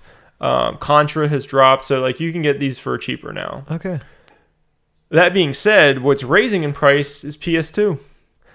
Disc-based games were supposedly front and center at a lot of vendors, and they were selling them. Fascinating. Not that they weren't selling before, it's just that, the demand has been increasing. Right. As one generation sunsets, the next one starts to rise in the retro world. At least that's the way it's been for a while now. It happened to Atari. Beautiful quote. I'm going to pull that. Yeah, that was really good. All right, but sorry. Atari was huge. Atari was huge, and now Atari games, like, you can get almost the whole library of Atari games, the few, really sought after pieces for next to nothing. Okay. And it was pretty big for a while. Yeah. But that generation is gone. It just keeps kind of moving. So now, right now, it looks like it's PS2. I think GameCube's still really big. Yeah. Xbox doesn't really get a lot of love because I still buy original Xbox games. They're usually pretty cheap. So I feel like I would say if you're looking for that, dude, here's my thing. Yeah. Like, if you're looking for that generation of games and it came out on multi-platform, if it came out on GameCube, Xbox, and PS2, 9 times out of 10, Xbox has a better version of that game because it was the most powerful console during that system. So if you're not like, oh, I need to buy the Nintendo brand stuff, if you don't care about the brand, go buy yourself the Xbox version. It's almost always better. Fascinating. And it's cheaper. Yeah, so there's that. And it can play on your Xbox One, maybe. It might be able to. Yeah, depends on the game. Never know. So that being said, with this new transition that appears to be happening, I have a question for you, Richard. Yeah. What do you consider retro?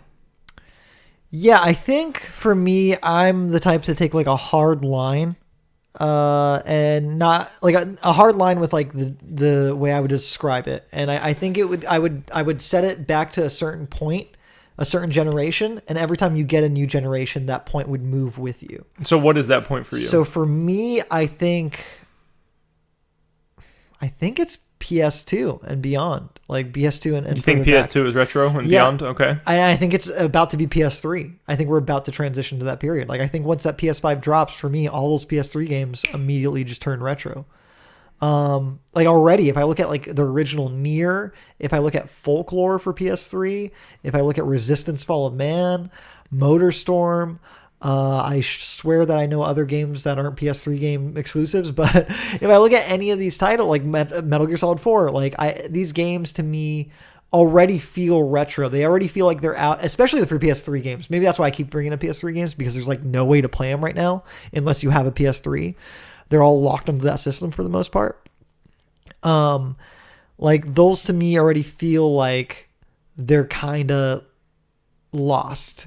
And they're like, and I guess that to me is what a retro game is. Like the PS3 games are lost. PS3. Okay. And maybe, Wii to a degree as well. Like I can't play Wii games anywhere. Like I can't play Skyward Sword like anywhere. Like that game's kind of lost. Xenoblade is getting that HD collection or HD remake, so that's nice. But yeah, like I think we're already getting to that point where this feels retro too. So at the very least, PS2. Xbox and GameCube would be retro games to me, but easily. Skies of Arcadia, you have Shadow of the Colossus. I would consider retro if it didn't get that remake. Eco,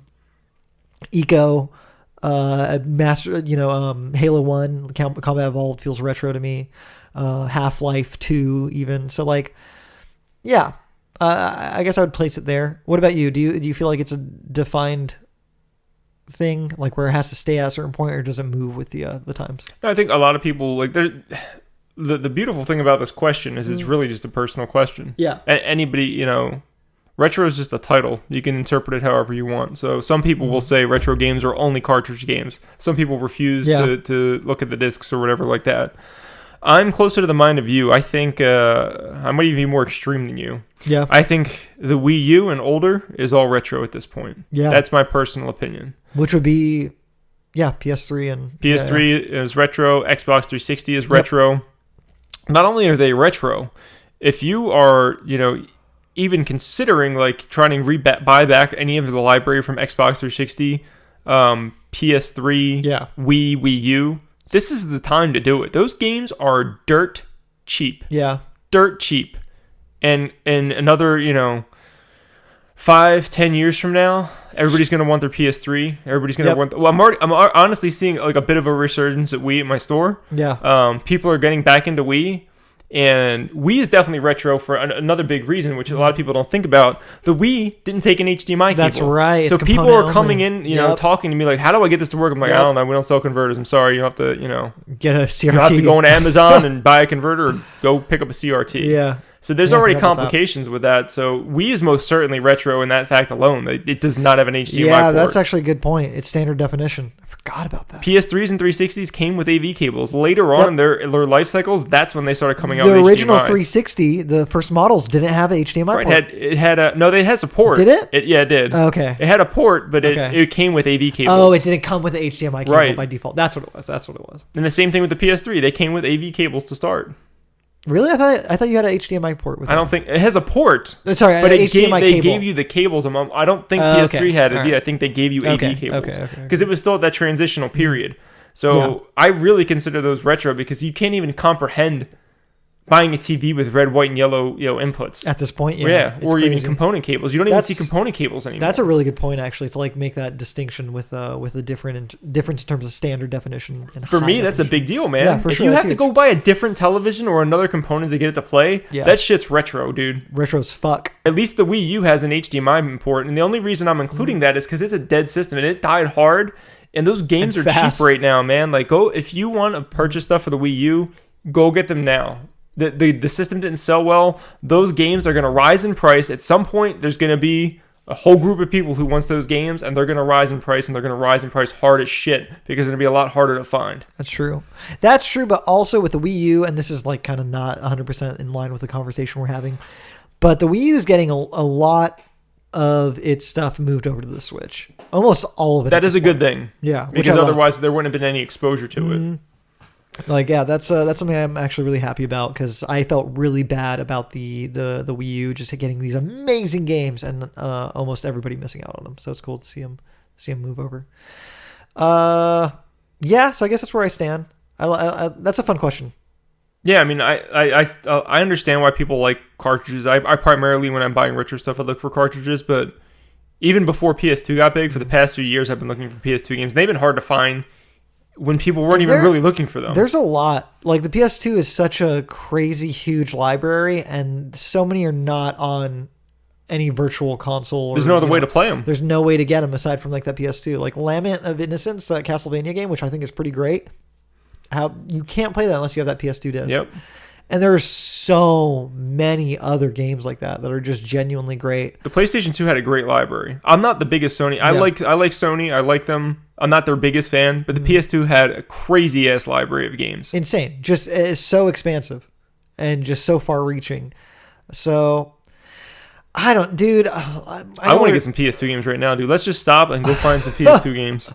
Right now I wish they like Sony and Xbox were just better, and Xbox is actually pretty good about it, so I shouldn't give them shit.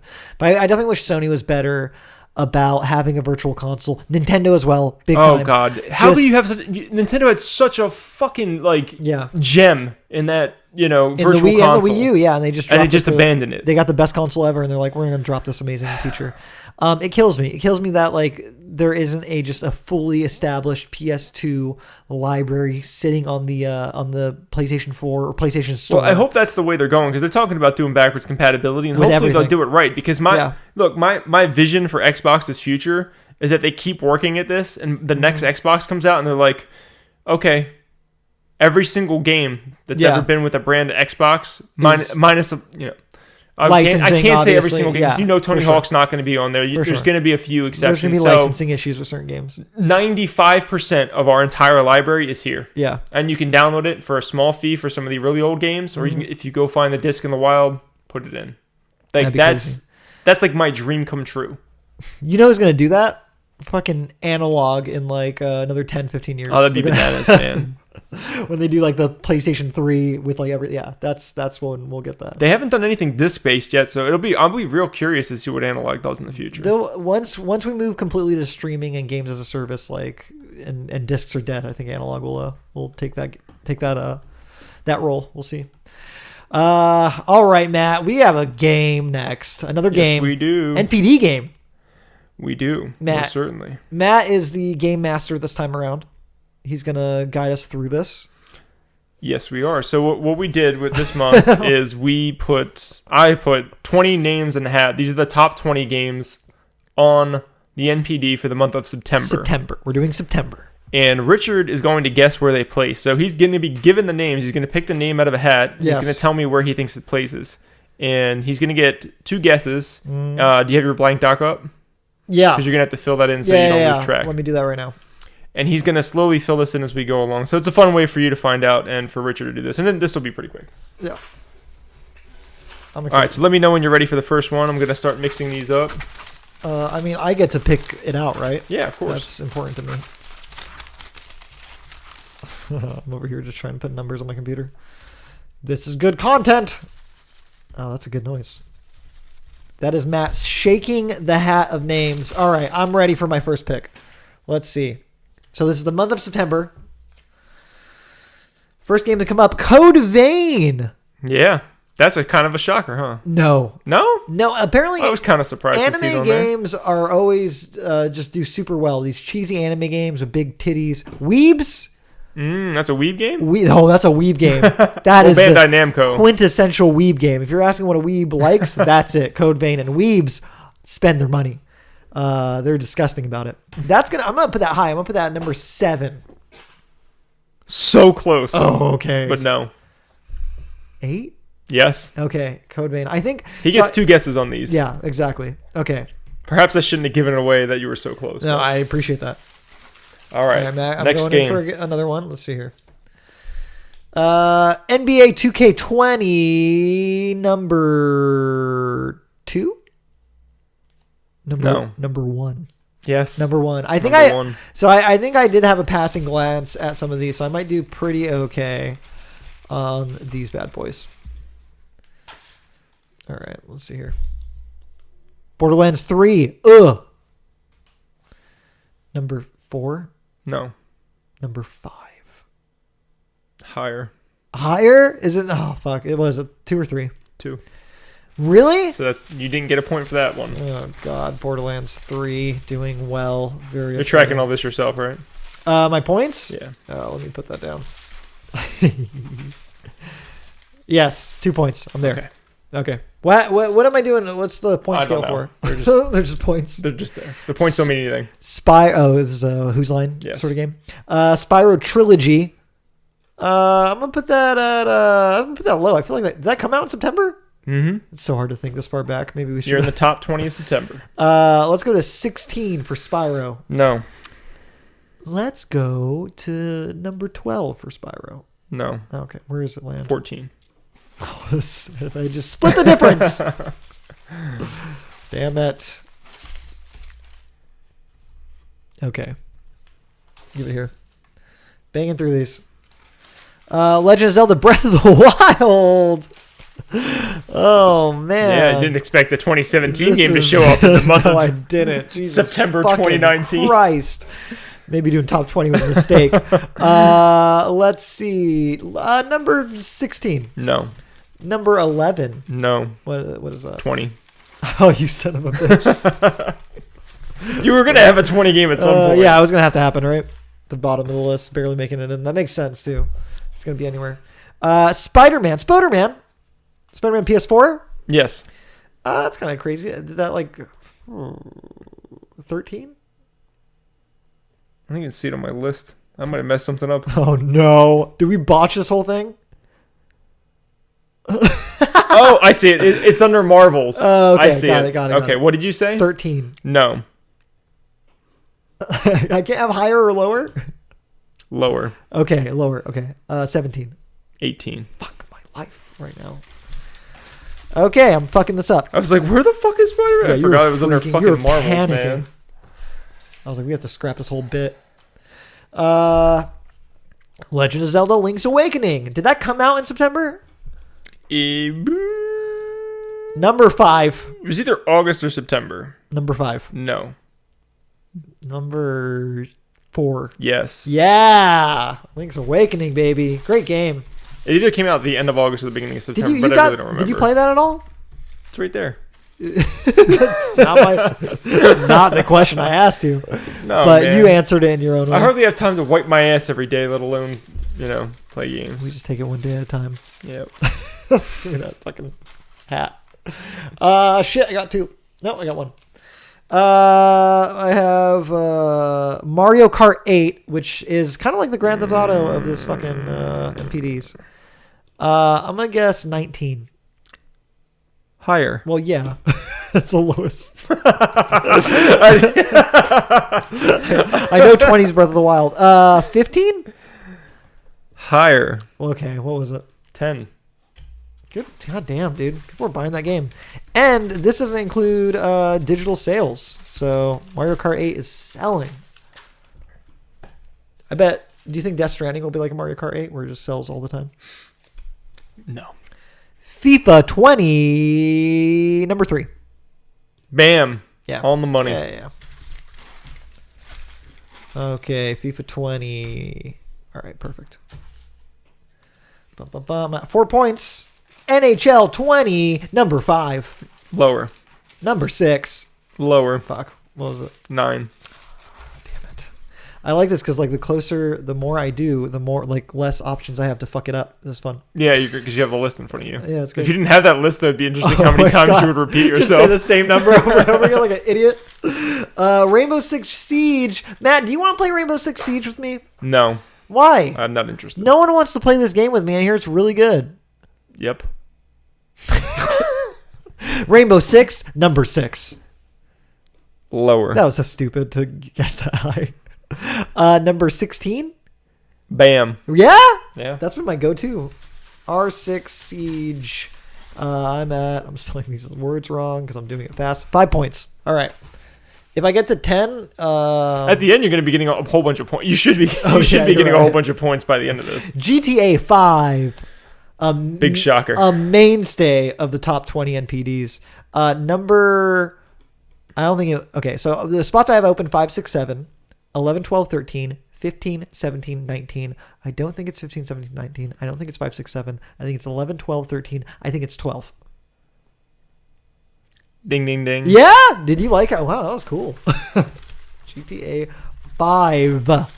I would have thought it would have been in the top 10. I would have guessed whatever was higher than that. It's so often in the top 10. I know. But it was a hot month. We get some games. Gears 5. Indeed. It better be in 5, 6, or 7. I'm going to give it to number 5. Gears 5, number 5. Lower. 7? Ding, ding, ding. Nice. Gears 5. I'm on a roll now, baby. Running out of names. We're almost done. Okay. Alrighty. Catherine, what the fuck? Yeah. Another Weeb game. I knew that shit was going to happen as soon as you saw it. I was like, oh, I'm waiting for that one to come up. Goddamn Weebs. Number 11? Lower. Okay, lower than GTA 5. 13. Lower. Where was it? 19. 19. Barely getting in there. What a terrible game. Should I stop saying higher and lower at this point since you only have a few left? Yeah, I guess so. Okay. Yeah, I like it, but but no, you shouldn't say it anymore. Ghost Recon Breakpoint. I forgot that game came out. Yeah, so did everybody else. 17. Higher. All right. I don't think it did it better than GTA 5. 13? Higher. Really? Okay. What'd it get? 6. Okay, and Ubisoft was saying they didn't like it. They said it did really bad.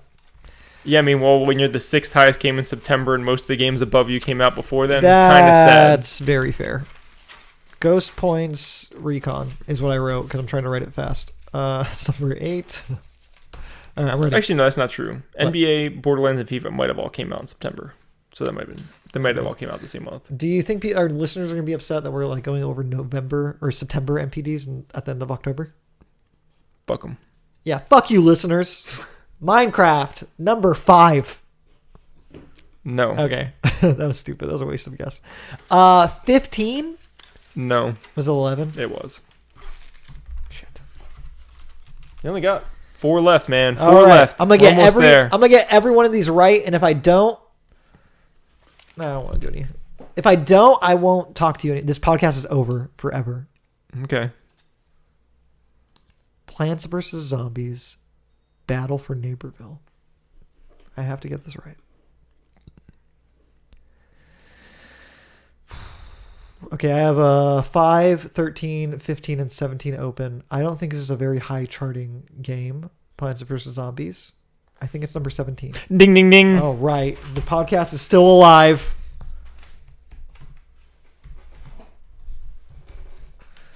Okay. Super Smash Brothers Ultimate. Man, I wish I could see the other 3 games. I have 5, 13, and 15 spots open. Smash Brothers Ultimate. I think it's 13 or 15. I'm gonna do 15 because okay, I have two guesses though. 13. Yes. Oh my god, that was horrifying. All right, so we only got 2 more games. Right, so if you get one wrong, you can get it right the second time. No second guesses. There you go. Madden 20. That come out in September? August. No, July 31st. No way. Okay. Yeah, it was the last day of July. It was like the 30th or the 31st. How hard does Madden sell? What's the sell through? Does it keep selling or does it not? Also, what is that other game in the hat?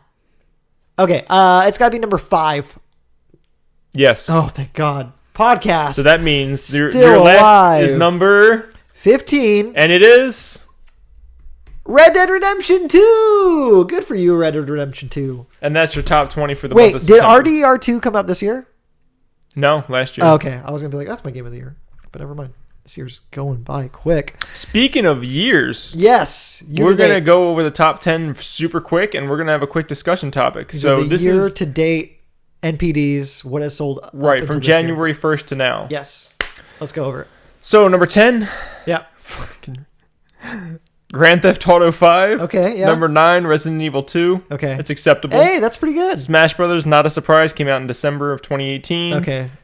Anthem is number 7. Anthem is number 7. Anthem is number 7. The top 10 best games of the best-selling games of the year. Use your words wisely, my good sir. Division 2, number 6. Okay. Wow. Now we get some mix-ups, right? Because this game was on the top for a while. Yeah. Number 5, Kingdom Hearts 3. Oh, it's been falling more and more. It has been dropping. What sports title is above Kingdom Hearts 3, Richard? FIFA? No. There's 2. Okay. If not FIFA, then Madden, right? Madden is number 4. Okay. Borderlands 3, number 3. Oh, what? Borderlands 3 sold more than Kingdom Hearts? Best-selling game of the year. No, dude. Makes sense. No, it doesn't make sense. It does to me. Are you okay with that? I'm fine with it. It doesn't bother you at all? Totally fine. It sold more than Resident Evil 2? Doesn't upset you? It's okay. I like Resident Evil 2. Resident Evil 2 should be above Kingdom Hearts. At least you got those incremental upgrades to your weapons, huh? I did. All right, what's number 2? Slightly better shaft on the gun. Mortal Kombat 11 is number 2, which took Kingdom Hearts' place before, which makes sense. That. And then the astounding part of this. Stop saying it makes sense. It hurts. That everything's doing better than Kingdom Hearts makes sense to you? Yeah. All right. But now this part's crazy. Number 1, best. This is the top 10 selling games of the year. And the game's only been on the market for about 3.5 weeks. Sports game? NBA 2K20 in like 3 weeks or 3.5 weeks, whenever they track this, is the best selling game of the year. Wow. Yeah. And it's supposed to be shit. Like, it's supposed to not be a good NBA 2K20 game. It's riddled with microtransactions, gambling mechanics are in the game. Wow. People were not happy about it, and here we are. Ugh. Yeah. Why is it selling so good? I'm curious to see what the Metacritic is. I didn't look at it, but I know that like people were fucking pissed as to how much like shit they threw inside of this game to, for the microtransaction bullshit. I feel like I hear more about people buying Madden and FIFA than NBA 2K. So like I'm just so confused as to like FIFA will be bigger, at least worldwide. Oh, this is only like sure. America. Yeah, okay, that's fair. It's only like North America. I don't know. Do the NPD numbers come just from North America? I think so. I think it's or United States. I think. Well, Madden's been on the market since July. Yeah. So it makes sense that it would be higher right now. Yeah. Right. FIFA's been on there for a shorter period of time, but FIFA's cracking this top 10. Like it's fucking happening. Oh yeah, by the end of the year. Yeah, by next month. By next month, it'll probably be cracking this list. And Death Stranding is going to be number 1. It's going to be insane. No. But I just can't believe that NBA 2K20 in like, 3.5 weeks, however long it wasn't that long. It was like less than a month. Yeah. Is in the top, is the best-selling game of the year. That's fucking crazy. I don't know. What surprises me about it is the quality's apparently not good. Like, how is it selling that much when it's like not one of the best? It's going to knock down next month. I just don't see that. Call of Duty's going to beat it. Oh, okay. It'll be number 2. And then it'll start to make sense. Once you see, it's weird to do year to date when when November hasn't happened yet, because I think the whole list is going to change next month. I'm excited to do this. Yeah, it'll be interesting to see it next month. I'm excited to do this next month. I just can't believe that a pretty much a not well accepted NBA 2K20 game is still beating the shit out of everything else. Like, that's crazy. Yeah, it's a little depressing. It is. It's kind of a bummer. Yeah. But you know what's on there? What's that? Fortnite and Apex and... Well, they don't sell copies of their games. So that's what I'm saying. Like, what's not on there is all the money being spent. You're saying you can't see... Yeah. Yeah, you can't see how much money these other games that are huge and what they're making. Not to say that Fortnite is so much better than... Look, it's very true, and that's why NPD numbers are going to continue to have a problem. Like, Gears charting at number, 7 or something like that? Yeah. Gears charted at number 7. 7, yeah. That that doesn't include Game Pass downloads and stuff like that. So I mean, if that's a metric you're looking at, that's going to be different. Yeah, the NPDs I think are going to become less and less relevant as things change. Unfortunately, yeah, because I love the NPDs. I love looking through this stuff. Yeah, and it doesn't take into account digital sales for like Nintendo games. So Nintendo games are always like probably higher than they actually are by a considerable degree. There's that too. So I don't know, pretty interesting. Did we mention that PlayStation 4 news since we're in sales and stuff? Or did you want? We didn't mention it yet, but we should. Should we talk about it? Yeah. So, big news for PlayStation. They just overtook the Wii and the PS1 in sales to become the second best-selling home console of all time. That means the only one that sold better is PS2, which is fucking crazy. What was PS2, like 150 million? That's my guess. I don't remember exact numbers, but my guess it was 150 million, I believe, for PS2s, which is insane. And the big reason people forget, there's 2 reasons, in my opinion, why PS2 sold. Well, 3. A, it was a good system. B, it had a DVD drive, which was fucking huge. Yeah, that was massive. It was actually cheaper to buy a PS2 than it was to buy a DVD player, or at least like the same price. So it was like, why the fuck would you buy a DVD player when you can get both for the same price? And that's how I got a PS2. Right. That's the cost proposition I made to my parents. I was like, if you guys want to get DVDs, right, get does PS2. both. Yeah, does both, and it worked. And then number 3 is that Genius by them. Sorry. No. Yeah. Number 3 was my fucking PS2 broke like 17 times. I don't know how many fucking PS2s I bought, dude. I must have bought like 4 PS2s. Oh, no. So those son of a bitches got a ton of money out of it for me. So I think those 3 things are a big reason. That's so funny. Yeah, I legitimately went through more PS2s than Xbox 360s, and that's saying a lot. I think I had like 3 or 4 Xbox 360s, but I swear to God, I bought. Oh my! Let me tell you. Let me take you on a fucking quick journey. By all means. I had many fat PS2s because I actually never had a slim one. I still don't own a slim one, so all my PS2s are fat. And the last one I got was like the last batch of fat ones before the slim ones came out, and it's lasted me ever since. Still reads Blue Disc games. Hell yeah! I think they made changes to that right before maybe on the sensor. It still works. I had multiple PS2s before then, and the time before I got my last one. I had bought an exchange. I had a warranty exchange. I exchanged my PS2 for a brand new fat PS2. Yeah. Brought it home. It immediately didn't read blue discs out of the box. Beautiful. Out of the box, a brand new one did not read blue discs. Jesus Christ. So I went through a lot of PS2s. Yeah. So maybe I didn't even think about that. I got lucky with my PS2s. I only had one the whole way through, and it was a launch. What? It was a launch PS2 as well. Did you do the Blu-ray disc? Because I used the can error on my on my sensor as well. And that helped you read blue disc games. Yeah. Okay, because that was like the big problem, and what companies started doing, if you were paying attention during that period of time. Everybody stopped making games on the blue disc, which were like so CD-ROM games. Yeah. And they only made discs on the silver disc because there were so many fucking problems with it. So if you look at the later library, almost all of the later library is exclusively on DVD discs. And the whole beginning was like a good mix of CD-ROM and DVD-ROMs. That actually makes sense because I do remember the blue disc just disappearing. Yeah. It's like almost a way to like tell that it's an older game. It's like, oh, it's on CD-ROM. Yeah, for whatever reason, the sensors on them, like the first thing to go was always the blue disc games. PS3 had that same issue though. Like it would, if you put like, or a similar issue, if you put too many PS2 discs in a PS3, eventually like the whole disk drive would just get fucked. Really? Yeah. That's what happened to my friends, and that's why I stopped playing as many PS2 Don't tell me games. that. I got a 60 gig right there. Yeah, don't play too many on there. Be careful. It's the best way to play them though, because you can use an HDMI cable. It's literally the best way to play PS1 and PS2 games. Yeah, it's like the most upscaled version it could be, unless you have like a, If that system were to break, I would take it somewhere and get it repaired. I think the repair is pretty easy. It's like a $50 thing where you have to like solder like a piece back if like the disk drive starts to fail. I would get that thing. I'm so happy I found that thing. Those are very special, man. Yeah. Those backwards compatible never letting her go. PS3s. Shouldn't. All right. That's we're close to wrapping up this podcast. We're gonna end with some questions from the community. We got a few here. Matt, you want me to start? Oh, also, we're trying to figure out a name for the segment. Oh, Jesus.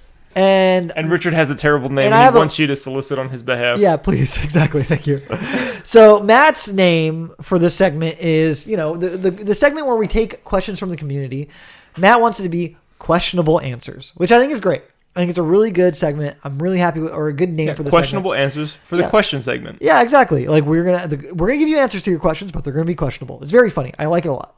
Mine though is stupid internet questions from stupid internet people, and Matt thinks that's too harsh on the community. I think people are way too thin-skinned, and people will get offended. He thinks you can't take it. He thinks you're a bunch of sissy babies who are going to cry in your pie because some mean guy on the internet called you a stupid internet person. But I think you're smart enough to know that this is a tongue-in-cheek thing and that we should call you stupid internet people. Like, wouldn't you want to be, listener, a stupid internet person sending questions to us? I think so. I wouldn't partake in that. We want your feedback. We'll put up a poll on Twitter from the Nerdthusiast account. Why don't we just put up a stripper poll and pick the first one because it sounds better? What do you mean? The questionable answers? Yeah, we'll get a stripper. Wait, you talk about a poll? Wait, you want to get a stripper? We can order a stripper. I have connections. We're putting up a poll on Nerdthusiast on the account, on the Twitter account, so look out for that. I just decided this on the fly. Matt looks very upset about it. But we'll put it up, and we need to wait. We need to have an other where we just pick something else because you shouldn't be subjugated to these two. I think they're both. If you think they both suck, you know what I think. You should just put in there. There's a third option. They both fucking. You know what suck. I think you're doing right now? I think you're afraid because I'm not afraid. You know, stupid internet questions for stupid internet people is a better segment. You have more friends on the internet than me. That's what I'm afraid of. That is true. I have no friends like anywhere, so it. I'll vote for you. I'll vote for yours. That's how much that's how much I believe in my friends. You're a liar. Oh, Jesus Christ. That's fucked up. I will influence the poll. How about that? Aside from people listening, that'll be You already have. Yeah, that's true. You've already tainted the waters. Well, we're putting up a poll, and me and Matt will talk about how the validity of said poll afterwards. Jesus Christ. Podcast. All right, questions. I'll start us off. First one comes from Nick Popescu. Hey, Nick, how's it going? What games do you or do you not want to see an HD remake of? I love this question.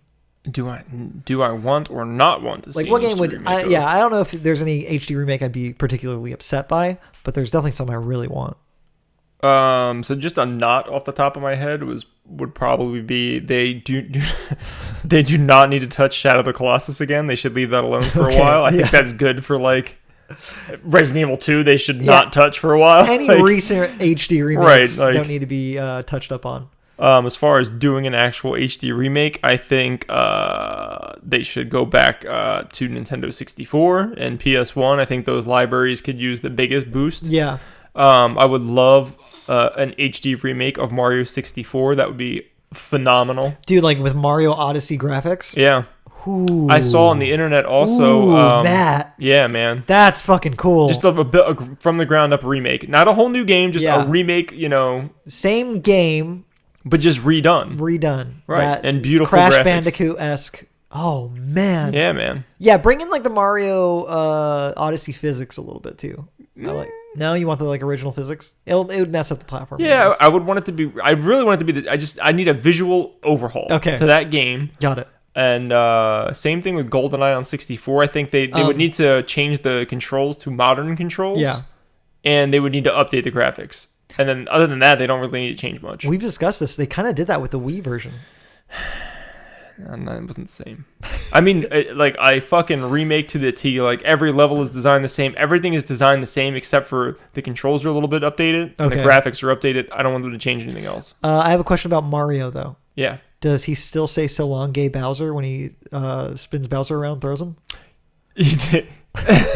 That's a common misconception. He doesn't say gay. He says "so long, gay Bowser." No, he doesn't. What does he say? You don't even know. I read this once and I don't remember what it is, but he does say something else. But you do remember "so long, gay Bowser." I thought that's what he said for a very long time. We don't think it's funny that he says that for reference. Except for the fact that we just laughed. We think it's funny. We don't think it's funny that he's calling Bowser gay. We don't care that he's calling Bowser gay. We think it's funny that... It's funny that's not what he said, but it sounds like sounds just like he said. Yeah. Just like if you listen to fucking Pearl Jam long enough, it sounds like he says a lot of weird shit, and you're just misinterpreting what he's saying. I need to listen to more Pearl Jam. Yeah. You can educate me. There's some I forget what it's like, misspoken lyrics or something like that. And people like commonly like misinterpreted lyrics, and then people think he's saying one thing, but he's saying something else. Okay. And he mumbles his fucking words, which I don't mind, but as long as it sounds cool. Yeah. All right, so those are good. I'm trying to think of like those two some more. With the GoldenEye thing, I like them shifting things around, and same thing with Mario. That's why I like the idea of like Mario 64 being reimagined with like the Odyssey controls, and they kind of moved the levels around a little bit. I'm nervous about the levels. That's my only caveat is I love those levels. I know those levels. For sure. I don't want you to change them. But wouldn't it be cool to like see those levels again and they're kind of new and you don't 100%? Maybe. They'd have to really fucking nail it. Yeah, especially, for sure. Like with GoldenEye, I swear to God, if there's like a couple games I could play like completely blindfolded, GoldenEye is probably one of them. Yeah. And I'm talking about the multiplayer. Like I could somehow pull that shit off. Like I was obsessed with that game for the longest time. So with these, you're more wanting like the Crash Bandicoot style remake, where it's mostly the same. Yeah, modern controls. It looks. Yeah. That's a great example. Or Shadow of the Colossus. Right, modern controls, updated graphics. That's all I need, man. Like I don't need you. If you change the level, you better fucking nail it. Otherwise, I'm gonna be pissed. That's fair. For me, I'm gonna give you two as well. Mega Man Legends. One is that's the RPG one. That is like it's more like Zelda. Really, dude? Oh shit! You need to play it. We need to play. I played Mega Man, but not the Legend series. Once we start doing video and game capture like that, that's PS1, PlayStation 1. It was on the N64, but the N64 doesn't have the audio. Like it doesn't have like the. I've seen the N64. That shit's weird, man. Yeah, it doesn't have the voiceover. That whole game is like fully. It was voiced. called Mega Man 64, right? It wasn't called Mega Man Legends. Exactly. So that game completely, remade. I think you can use the same voice cast and same voiceover stuff and just like redo those cutscenes. I think that'd be phenomenal. I think if they added like a few extra dungeons or something would be really cool too. Do you have those games? I have both of them. Yeah. You need to bring them over. Yeah. We can check that out. I'm 100% down for that. It's my favorite Mega Man. Like that to me is like my favorite. Really? Yeah. By like a lot. By like so better than much. The OGs? Yeah. 100%. Holy shit. I love those fucking games. They're really cool. Man, I'm highly intrigued. Controls are kind of wonky, so modern controls for PS1. That. Yeah, come on, exactly. man. And it was like before they had the analog sticks too, so like they were, they're built with the D-pad. So it's kind of annoying. That is a little bit of a shame. But that with modern controls, that alone would be insane. Yeah, for it to be cleaned up a little bit. Maybe the new Capcom, the way they're doing shit. What if they might do that, dude? I'm not saying that they're gonna do it. I'm saying that's a possibility. All the Mega Man remakes they're doing now. I believe with the core of my being that they are doing something with Mega Man, something big with Mega Man. After Monster Hunter kicking ass, after Resident Evil kicking ass, Mega Man 11 sold pretty well. I don't think it sold like astronomical, but I think it sold well enough to even warranty them to continue down that path. Investing in Mega Man. We have the Zero collection, we have the Legacy collection, we have the X collection. Like they're. I was surprised the Zero collection came out. Me too. I was blown away. So I really think they're just trying to get the name out to get people thinking about Mega Man. So when they finally drop this new announcement, whether it's a remake of one, which or like a Legends 3, or a Legends 3, or just a new 3D Mega Man, at this point I would take even that. I think we're all going to be listening and we're all going to be very, very excited about that. I'm intrigued, man. Like I love 2D Mega Man. I can't imagine playing a 3. Like I can't wrap my head around that being good. I'm not saying it's not good. Sure. I'm just saying I can't like translate it over. It's a Zelda-esque game. It's Ocarina of Time before Ocarina of Time came out. It came out before Ocarina of Time. And it does a lot of great stuff. I really want you to play it. It's got some amazing enemy designs. Dude, it's cool. And like fully voiced.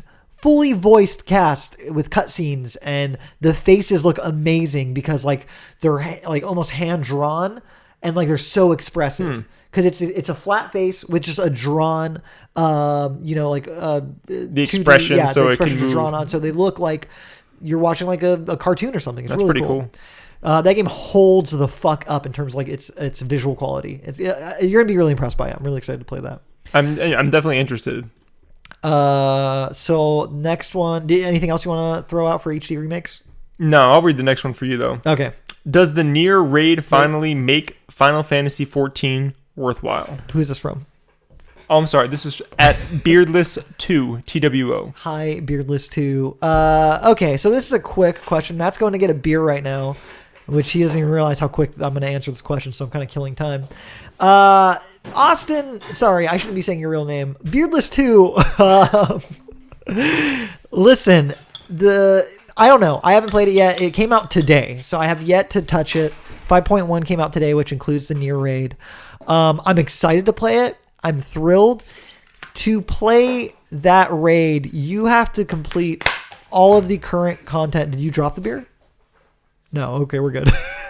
To complete that raid, or to get to it, you have to complete the entirety of the main scenario quest, which is probably like at this point 200 to 300 hours of content.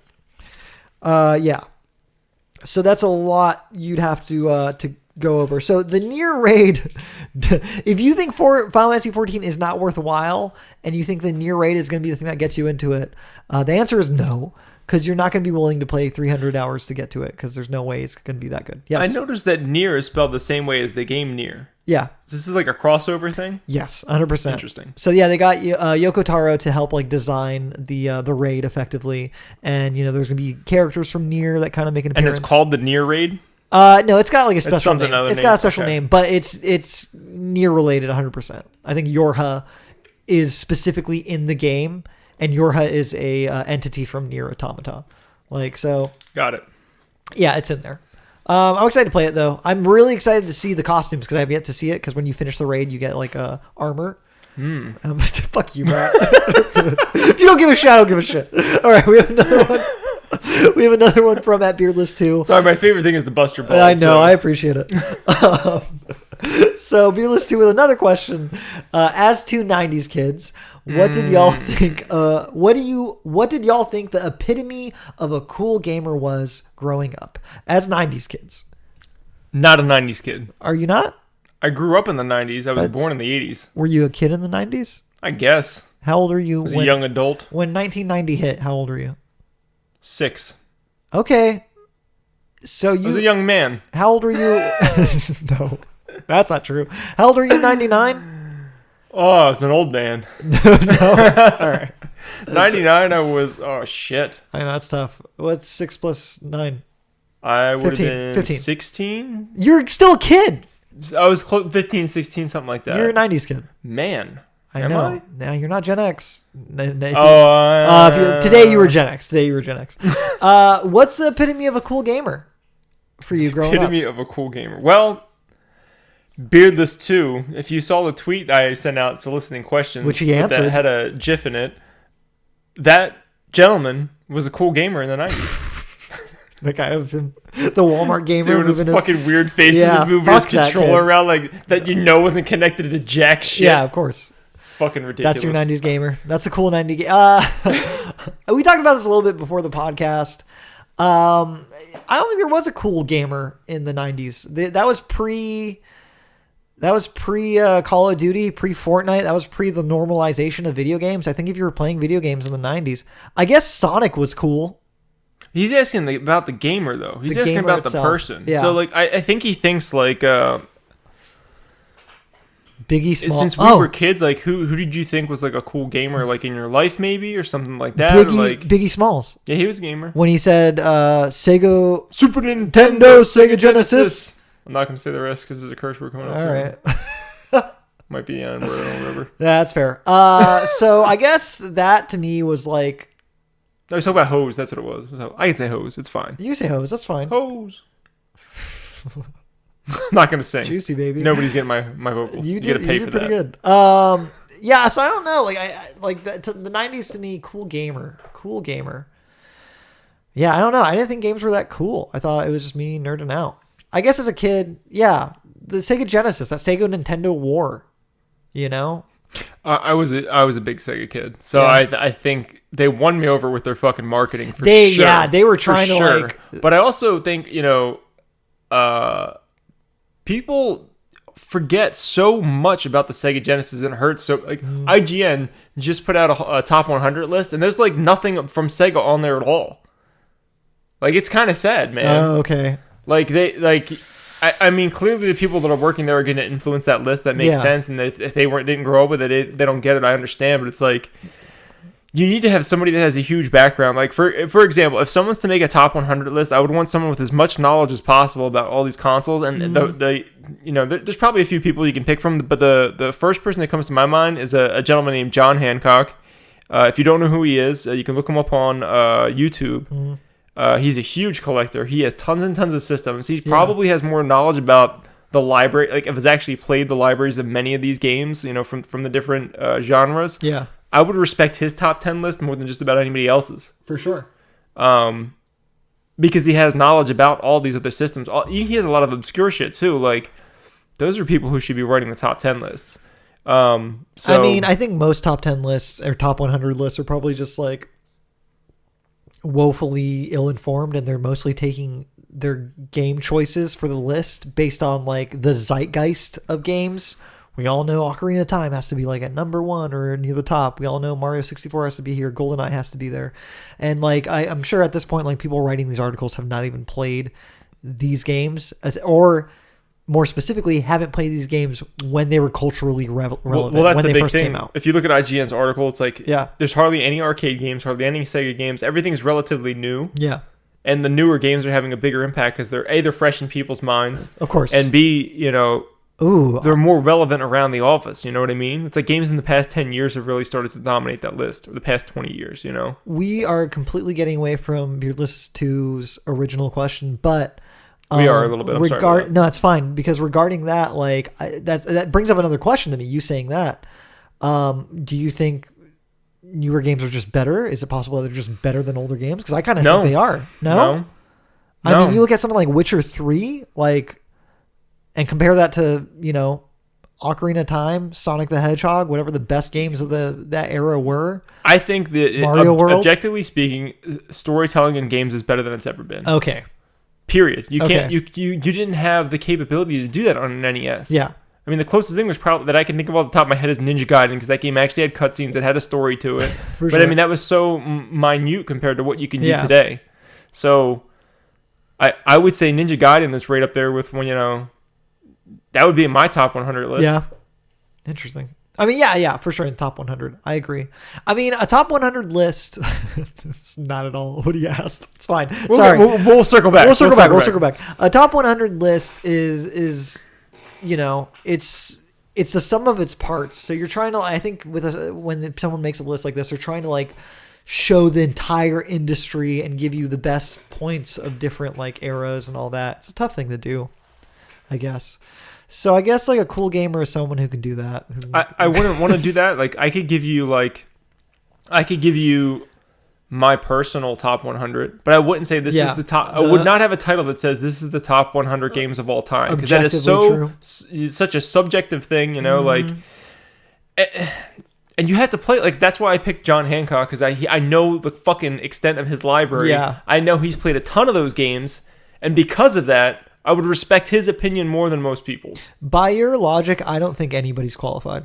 Probably not. No. Nobody. I mean, unless like they've been playing games from day one, like they at least have to go back and try to experience them. But even then, like you're experiencing it through a different lens. You're right. It's not during that height. Exactly. Like when Pac-Man Fever was a real thing. They made a song about it, but that was a real fucking thing, man. That was a huge moment in arcades. You have a very different interpretation of what Pac-Man is if you were there for that.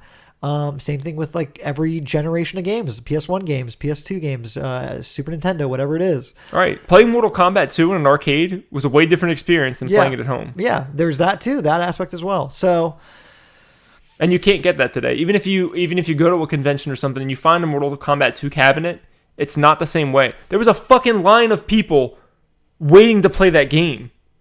And you might see a couple people there today, but it's not the same as it was at that period of time. So you bring up a great point with that. I don't know. So what do you think? But to circle back to... but what do you think a cool gamer is? Or was, I think a cool gamer is... I mean... was. I don't know, man. Like, because, look... Games were cool when you were like a kid, and then at least from my experience, games were cool for like a while, and then people grew up, and I continued to be a gamer. Most of my friends grew up. Yeah. But now it's 2019, and a lot of them are gamers again. Yep. Gaming's like bigger than it's ever been. It's bigger than the movies, as far as money making 100%, goes. yeah. So it's like huge, it's a big pop culture thing. But there was a time when it was like, cool, I'm young, I'm playing games, and then it was like, oh, you're still playing games? And then it kind of circled back. You felt like I felt like an outcast at that time. There was only me. I remember that as well. I had the same experience. I probably had like 3 friends in high school that still played games, like at least like on a weekly basis, Yeah. No, that was it. I dealt with that with Pokemon. Like when everyone was all about it growing up, and then there was like that era where I hit like middle school or whatever it was, where everyone like dropped it, except like that select few of nerds who were super into it. And then you weren't like at least I wasn't like nerdy. Yeah. But it was like that was a nerdy thing to do. Yeah, 100%. And then it came back around. Like Pokemon now, like Sword and Shield. No one's embarrassed about picking up those games. No, I think the average gamer is like 30-something years old right now. Yeah, we all just grew up and accepted together that like we don't have to feel nerdy about it. But if Austin's talking about like as kids, 90 kid, like what 90s, was a cool gamer? Like someone who had Mortal Kombat 3 or Mortal Kombat, who had the Sega Genesis one with the blood. Yeah, that was a cool gamer. People who had like shit that you didn't see, like somebody who had like I didn't even have a friend who had this, but if a kid on my block had TurboGrafx 16, I'd be like, holy fuck, you have a TurboGrafx 16? Holy shit! If my friend was playing Quake, I was like, this guy is hardcore. Yeah, there was a moment for that. My very good friend Bob, he got into PC gaming, and I didn't play PC games at all. That was my first introduction to Duke Nukem and Doom.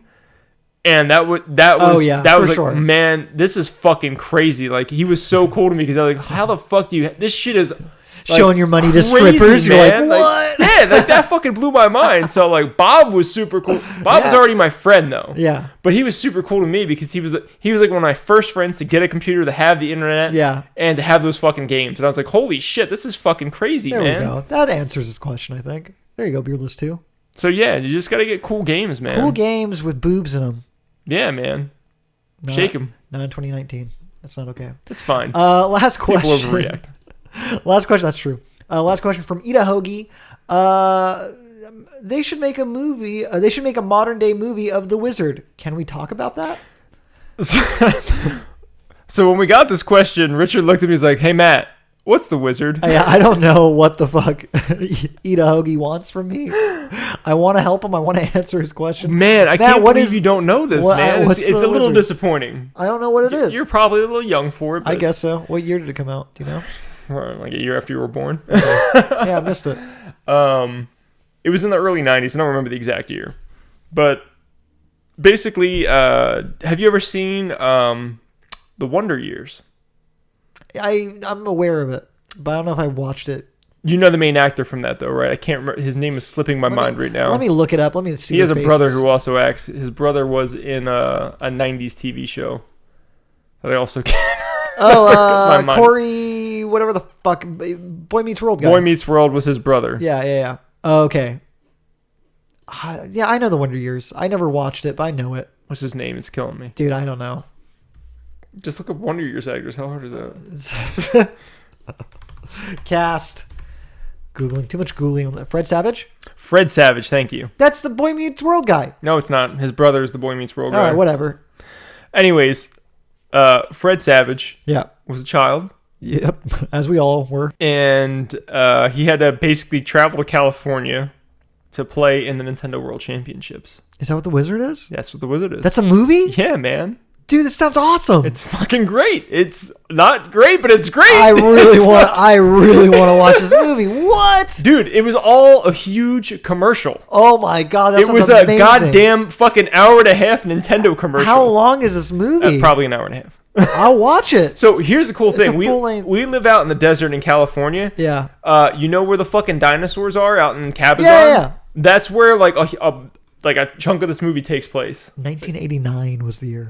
Okay, I was off by a little bit. Dude, I need to watch this movie tonight. So they go to Cabazon, they go to the fucking dinosaurs and shit because that's, I guess, a staple out in California. Yeah, that's huge. The first time I came out to the desert in California, I saw those dinosaurs, and I didn't think about this movie right away. It was a secondary thought. Oh, okay. Pee Wee Herman came first because Pee Wee Herman also went to the dinosaurs. I remember that. That's what I think of when I see the little dinosaurs. So I'm not going to give you all the details. It's been a fucking long time since I've seen the movie, but the two big like commercials that happened in that movie. The first one was there was the badass cool gamer. So to answer his 90s thing, this was in 89, so I guess it was pre-90s. It probably came out like 90. 89 is when it came out. The fucking cool dude in there had a fucking power glove. Yes. And the famous line, "I love my power glove. It's so bad." I'll fucking never forget that shit. It's fucking great. Man. So that was the first commercial, was for the power glove, and they showed you him playing Rad Racer with it. Amazing. And then later on in the movies is the actual World Championship where Fred Savage, whatever the fuck his acting, whatever his character's name was, I don't remember fucking ages. I don't know. But he gets there and he competes and shit. And it was the first time, Richard, Nintendo revealed to the world Super Mario Brothers 3. Whoa. If you went and you saw that movie, you got to see it for the first time that way. Dude, that's brilliant. Pre-internet. Well, I mean, the internet was a thing, but like nobody fucking had it. Yeah, for sure. Yeah. This movie is the most incredible... How did you not ever hear about this? Incredible film I've ever heard of. Yeah. I love this movie. I need to watch it. We should definitely watch it. I mean, super down. It's not a good movie. We'll do it. But we should watch it. We'll do a B-sides on it for sure. I think that's going to happen. Wow. For a modern day version, I don't even know what that would look like. Fortnite? So think about it. Yeah, I mean, that's where your thoughts first go for sure. Is like, they're traveling across the country. They're going somewhere to go to a Fortnite tournament or something. Yeah. I mean, that would appeal the way that Mario was. That was like peak Mario during that time. Like Mario Brothers 3 was like a fucking revelation. Like everybody wanted that game. Rightfully so. It's fucking great. But you'd have to have something to that level now, and I think Fortnite's probably the appropriate answer. Fortnite, whatever Fortnite Chapter 3 is, maybe that's what they do. They do a movie to coincide with it. Yeah, traveling across the country to get to a Fortnite tournament. And like you in the game, you can like be part of the movie when it happens. So all the movie theaters play. You're hurting my brain. All the movie theaters are like airing at the same time. So everybody can watch. Everybody can watch. Competing? And like when the competition happens in the game, the people in the theater are seeing the live stream of the game to announce. Well, that would be more 3. like an event. You wouldn't be able to see that later on. You'd have to go there day and date. And then every time you watch the movie afterwards, it'd be that event replayed. But if you were there that first night, the you first saw showing. it live. You can either watch it live or you can be a part of it live. That would be very difficult to do because you'd have to have a whole narrative built around one character, and then that character could possibly lose. If you wanted him to win, that would 100%. Be extremely difficult. I don't know. I don't know about that. I mean, I guess you could throw the match. You could have some people willing to take a dive. Or I don't know. I don't know what exactly it looks like, but that's a pretty good idea. Epic Games, contact us if you want that idea. If you want the Wizard of Fortnite movies, we have you covered. That covers questions. Did we answer that? Yeah. I think if it was Nintendo, Nintendo could do this again with the World Championships, but it wouldn't be. If they ever did it again, same. Yeah. You're never going to get that feeling back. I'm sorry, Ito Hoagie. No. That feeling, that time, it's not coming back. But you can go watch it with your kids and just say, "Hey, this was culturally relevant. This is what the world was when I was your age." This blew my fucking mind, man. Blew my mind. It's mind blowing. This power glove, so bad. I wish we could end the podcast there. I really do. But we can't because we have one more thing to go over, and that is the Dual Action Hyper Turbo HD Challenge! Not that exciting. What do you mean? It was very exciting. It was bullshit. I like that you can tell who won based on like who announces the next segment. There's always one of us who doesn't want to talk about it. Who doesn't want to talk about it. Someone who's way too hyped. We did Mario Kart 8 Deluxe. We did the 150cc challenge. Let me give you guys a little taste. What? Fucking. Wait, we did the Mushroom Cup. Okay, go ahead. Okay, I'm sorry. And that was the game that we played, and you can give us a taste. It's 150 cc's. Yeah. So here's the first time I got fucked. Matt lost. We're cruising. Yeah. Richard's got the lead most of the map. Yep. He's in first place for a while. Feeling good. I overtake him. I'm moving and get first. I'm okay with it because I know. And immediately get raped by a blue shell. Immediately, within moments. No, you can't use that word. Yeah, you can. It's America. So they rape me with this blue shell right in my ass as soon as I get to first. Richard is basically just laughing his ass off to the finish line. Yeah, and I end up in fifth. You took that fifth place. Listen, Matt, if you were good after being first the first round, if you were good at Mario Kart, you would have solomed behind me and waited for a blue shell. By the time I saw the blue shell was coming, it was too late. No, that's why you always stay behind until that blue shell comes. When you're near the end of the map, you got to get behind, fall behind a little bit, and hope for that blue shell, and then you got to know when to overtake, when it's safe. But you just suck at Mario Kart. Look, I think that Mario Kart is a great game. However, when you're playing, if you're playing seriously competitively, it's not the right game for that. No, absolutely not. If you're just playing with your friends to have a good time, it's fantastic. But bullshit like that is going to continuously happen, as it happened again to me later on in the game. Yeah, you had blue shell a few times, huh? The end match, so this was the last round. I could have taken like second place with the points, but they had to fuck me a little harder, Richard. Mm-hmm. They had to fuck me a little bit more. They red shelled you. The finish line was like less than a foot away. Yeah. And I'm getting bombarded with red shells and green. I'm getting hit and hit and hit. Yeah. And the last match I ended up in like fourth or fifth place when I should have been in second. Mm-hmm. Yep. It's bullshit. I mean, I will say that I won every match but one. I think you were ahead I of me won in the first match, I think. No, I think you got blue shelled on that one. Was that the first match or was that the second match? I think it was the first match. I remember being pissed very early on. Yeah, you were pissed right away, and I was like, And then I think I got first the second round. Yes. And then after that, you got fucked over and over again. No, I think I got first. No, because I did bad the third. So first and second, I did really well. I got first place on both of those. Maybe the I might have took first and second. We might have swapped places or something like that at one point. The second round, I got fucked. The third round, you got fucked. It'll be really good once we have video and we can show the duel. Yeah. Anyways, Richard fucking won. I won. Current score, Matt 2, Richard 2. We still have yet to decide stakes for the dual hyper turbo HD or pick challenge. A game for next week. What are you talking about, Matt? We did pick Killer Queen Black. Killer Queen Black is what we'll be playing next week. Wow, so smooth how we just knew what we wanted to play right after that. Magicians. How do we do it? All right. And that covers everything, guys. This is a long podcast, 2 hours and 15 minutes. Yeah, Matt's very surprised. Let us know. We had some good discussions, though. I'm happy with the way it went. I had a lot of fun this podcast. Let us know what you think. This is a different format for us. I really liked it. I had a great time talking with you. I know it went long. I know it went twice the length that we usually go.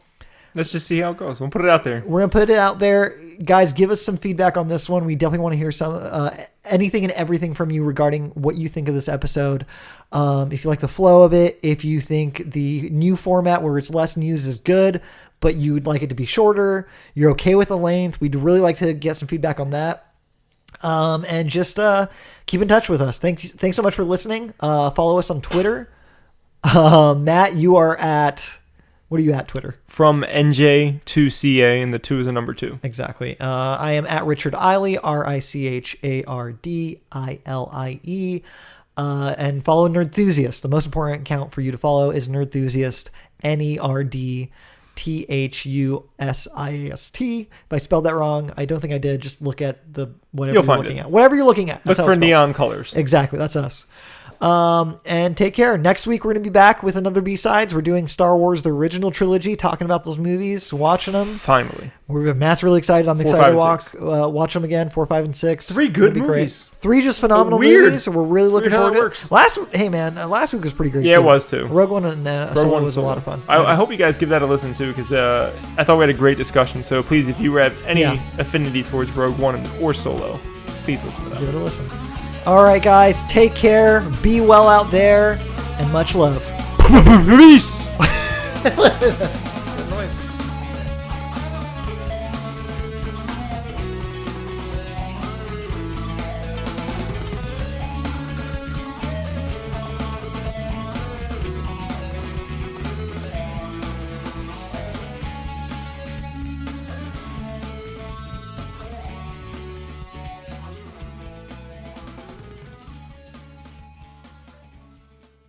I love my Power Glove. It's so bad.